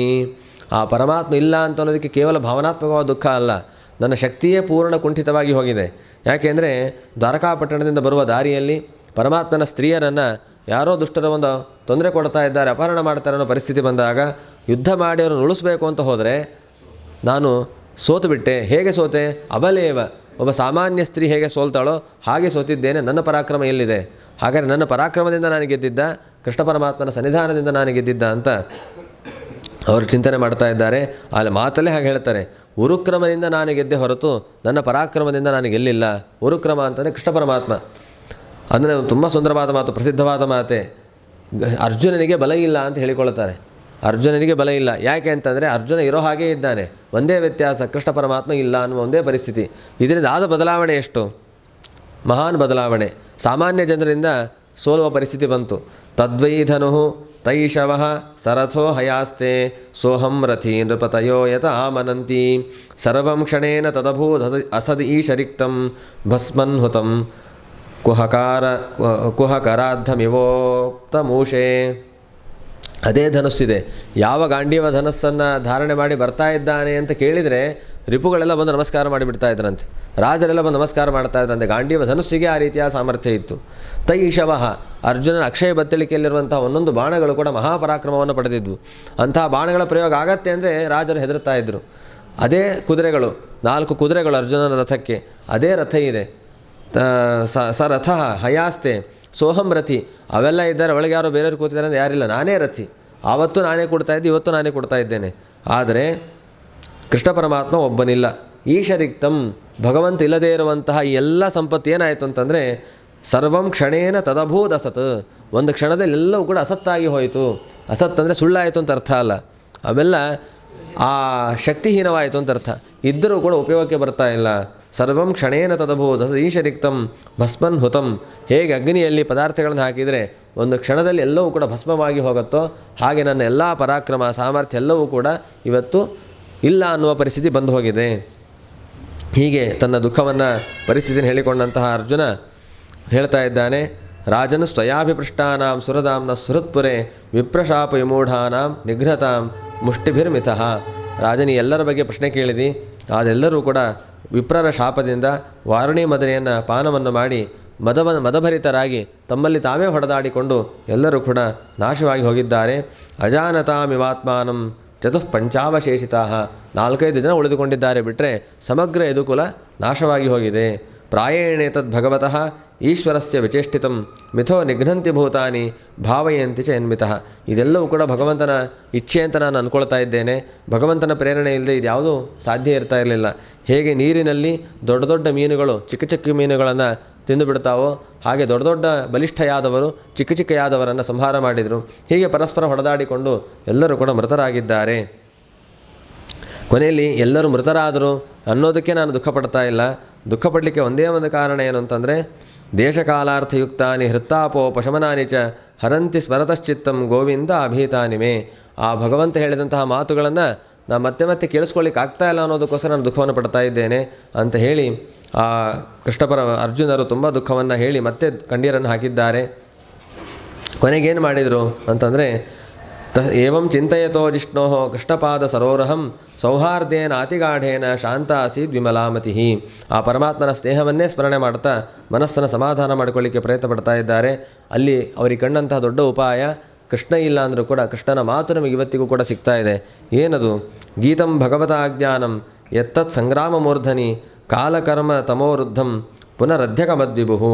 ಭಗವದ್ಗೀತೆಯನ್ನು ಬಿಟ್ಟು ಬೇರೆ ನಮಗೆ ಸಮಾಧಾನದ ಮಾರ್ಗ ಇಲ್ಲ ಅಂತ ಅರ್ಥ ಮಾಡಿಕೊಂಡು ಆ ಸಂಗ್ರಾಮದಲ್ಲಿ ಹೇಳಿದಂತಹ ಆ ಭಗವದ್ಗೀತೆಯನ್ನೇ ಮತ್ತೆ ಮತ್ತೆ ಅಧ್ಯಯನವನ್ನು ಮಾಡಿ ತಮ್ಮ ಮನಸ್ಸಿನ ದುಗುಡವನ್ನೆಲ್ಲ ಪರಿಹಾರ ಮಾಡಿಕೊಂಡಿದ್ದಾರೆ ಅರ್ಜುನರು. ಇದೆಲ್ಲ ಕೇಳಿಸಿಕೊಂಡಾಗ ಧರ್ಮರಾಜರಿಗೂ ತುಂಬ ದುಃಖವಾಗಿದೆ. ಮುಂಚೆನೇ ನಾರದರು ಸೂಚನೆ ಕೊಟ್ಟಿದ್ದರು, ಅಪಶಕುನಗಳು ಮತ್ತಷ್ಟು ಅದನ್ನು ಪೋಷಣೆ ಮಾಡಿದ್ದು. ಅರ್ಜುನರು ಹೇಳಿದಾಗ ಅದು ನಿಶ್ಚಯವಾಯಿತು. ಹಾಗಾದರೆ ಪರಮಾತ್ಮ ಇಲ್ಲದೇ ಇರುವಂತಹ ಈ ಭೂಮಿಯಲ್ಲಿ ನಾವು ಕೂಡ ಇರೋದು ಬೇಡ ಅಂತ ಸಂಕಲ್ಪವನ್ನು ಮಾಡಿಕೊಂಡು ಎಲ್ಲ ಅಣ್ಣ ತಮ್ಮಂದಿರು ಸೇರಿಕೊಂಡು ದ್ರೌಪದಿ ದೇವಿಯಿಂದ ಸೇರಿಕೊಂಡು ಆ ಪರೀಕ್ಷಿತ ರಾಜರಿಗೆ ರಾಜ್ಯ ಸ್ಥಾಪನೆಯನ್ನು ರಾಜ್ಯದಲ್ಲಿ ಪಟ್ಟಾಭಿಷೇಕವನ್ನು ಮಾಡಿ ಉತ್ತಮವಾದ ದಿವಸದಲ್ಲಿ ಎಲ್ಲ ಕರ್ತವ್ಯಗಳನ್ನು ಮುಗಿಸಿಕೊಂಡು ಉದೀಚೀಂ ಪ್ರವಿವೇಶಾಶಾಂ ಗತಪೂರ್ವಾಂ ಮಹಾತ್ಮಭಿಃ ಹೃದಯ ಬ್ರಹ್ಮ ಪರಂ ಧ್ಯಾಯನ್ ಆವರ್ತೇತ ಗತೋಯತಃ. ಪರಮಾತ್ಮನನ್ನು ಧ್ಯಾನ ಮಾಡುವ ಸಾಧಕರು ಆ ಉತ್ತರ ದಿಕ್ಕನ್ನು ಕುರಿತು ಹೊರಡುತ್ತಾರೆ. ಹಾಗೆ ಇವರು ಕೂಡ ಉತ್ತರ ದಿಕ್ಕನ್ನು ಕುರಿತು ಹೊರಟು ಬಿಟ್ಟಿದ್ದಾರೆ ಎಲ್ಲರೂ ಕೂಡ. ದ್ರೌಪದಿ ದೇವಿಯು ಕೂಡ ತಮ್ಮ ಗಂಡಂದಿರು ಹೊರಟ ದಾರಿಯಲ್ಲೇ, ಭೀಮಸೇನ ದೇವರ ದಾರಿಯಲ್ಲೇ ಹೊರಟಿದ್ದಾರೆ. ಎಲ್ಲರೂ ಸುಮ್ಮನೆ ಹೊರಡಲಿಲ್ಲ. ವಾಸುದೇವೇ ಭಗವತಿ ಏಕಾಂತಮತಿರಾಪತತ್ ಯಶ್ರದ್ಧಯೇತದ್ ಭಗವತ್ ಪ್ರಯಾಣಂ ಪಾಂಡೋ ಸುತಾನಾಮಪಿ ಸಂಪ್ರಯಾಣಂ ಶೃಣೋತ್ಯಲಂ ಸ್ವಸ್ಥೇನಂ ಪವಿತ್ರಂ ಲಬ್ಧ್ವಾ ಭಕ್ತಿಮುಪೈತಿ ಶಾಂತಿಂ. ಸಾಮಾನ್ಯವಾಗಿ ನಿರ್ಯಾಣದ ವಾರ್ತೆಗಳನ್ನು ಕೇಳೋದು ಶುಭ ಅಲ್ಲ ಅಂತಾರೆ. ಆದರೆ ಭಗವಂತನ ಒಂದು ಪರಂಧಾಮ ಗಮನವನ್ನು, ಪಾಂಡವರ ಒಂದು ಸ್ವರ್ಗಾರೋಹಣದ ಈ ಪ್ರಸಂಗವನ್ನು ಯಾರು ಶ್ರದ್ಧೆಯಿಂದ ಶ್ರವಣ ಮಾಡ್ತಾರೋ ಅವರಿಗೆ ಪರಮಾತ್ಮನಲ್ಲಿ ಉತ್ತಮವಾದ ಭಕ್ತಿ ಬರುತ್ತೆ ಅಂತ ಸೂತ ಪುರಾಣಿಕರಲ್ಲಿ ತಿಳಿಸ್ತಾ ಇದ್ದಾರೆ. ಹಾಗಾಗಿ ಇದು ಅಮಂಗಲ ಅಲ್ಲ. ಯಾಕೆ ಅಂತ ಒಬ್ಬ ಸಾಧಕನು ಉತ್ತಮವಾದ ರೀತಿಯಲ್ಲಿ ದೇಹತ್ಯಾಗವನ್ನು ಮಾಡೋದು, ಆ ಸಂದರ್ಭದಲ್ಲಿ ಅವರು ಮಾಡುವಂತಹ ಸ್ಮರಣೆ, ಇವೆಲ್ಲವೂ ಕೂಡ ಉತ್ತಮವಾದ ಮಾರ್ಗದರ್ಶನ ಅಂತನ್ನುವ ರೀತಿಯಲ್ಲಿ ಈ ಭಾಗವನ್ನು ಮುಗಿಸ್ತಾ ಇದ್ದಾರೆ. ಮುಂದೆ ಪಾಂಡವರ ಮಾರ್ಗದರ್ಶನದಂತೆ ಕೃಷ್ಣ ಪರಮಾತ್ಮನ ಅನುಗ್ರಹದಿಂದ ಆ ಪರೀಕ್ಷಿತರಾದರು ಯಾವ ರೀತಿಯ ರಾಜ್ಯಭಾರವನ್ನು ಮಾಡಿದರು, ಆ ಸಂದರ್ಭದಲ್ಲಿ ಎಷ್ಟು ಧರ್ಮದ ಅಭಿವೃದ್ಧಿ ಆಯಿತು, ಎಲ್ಲ ವಿಚಾರಗಳನ್ನು ನಾಳೆ ದಿವಸದಲ್ಲಿ ಚಿಂತನೆ ಮಾಡೋಣ. ನಾಳೆಗೆ ಪ್ರಥಮ ಸ್ಕಂದದ ಸಮಾಪ್ತಿ ಆಗ್ತಾ ಇದೆ. ಮತ್ತು ನಾಡಿದ್ದಿನಿಂದ ಶ್ರೀನಿವಾಸಮೂರ್ತಿ ಆಚಾರ್ಯರು ದ್ವಿತೀಯ ಸ್ಕಂದದ ಒಂದು ಪ್ರವಚನವನ್ನು ನಡೆಸಿಕೊಡ್ತಾರೆ. ಶ್ರೀಕೃಷ್ಣ ಅರ್ಪಣಮಸ್ತು. ಹಾಂ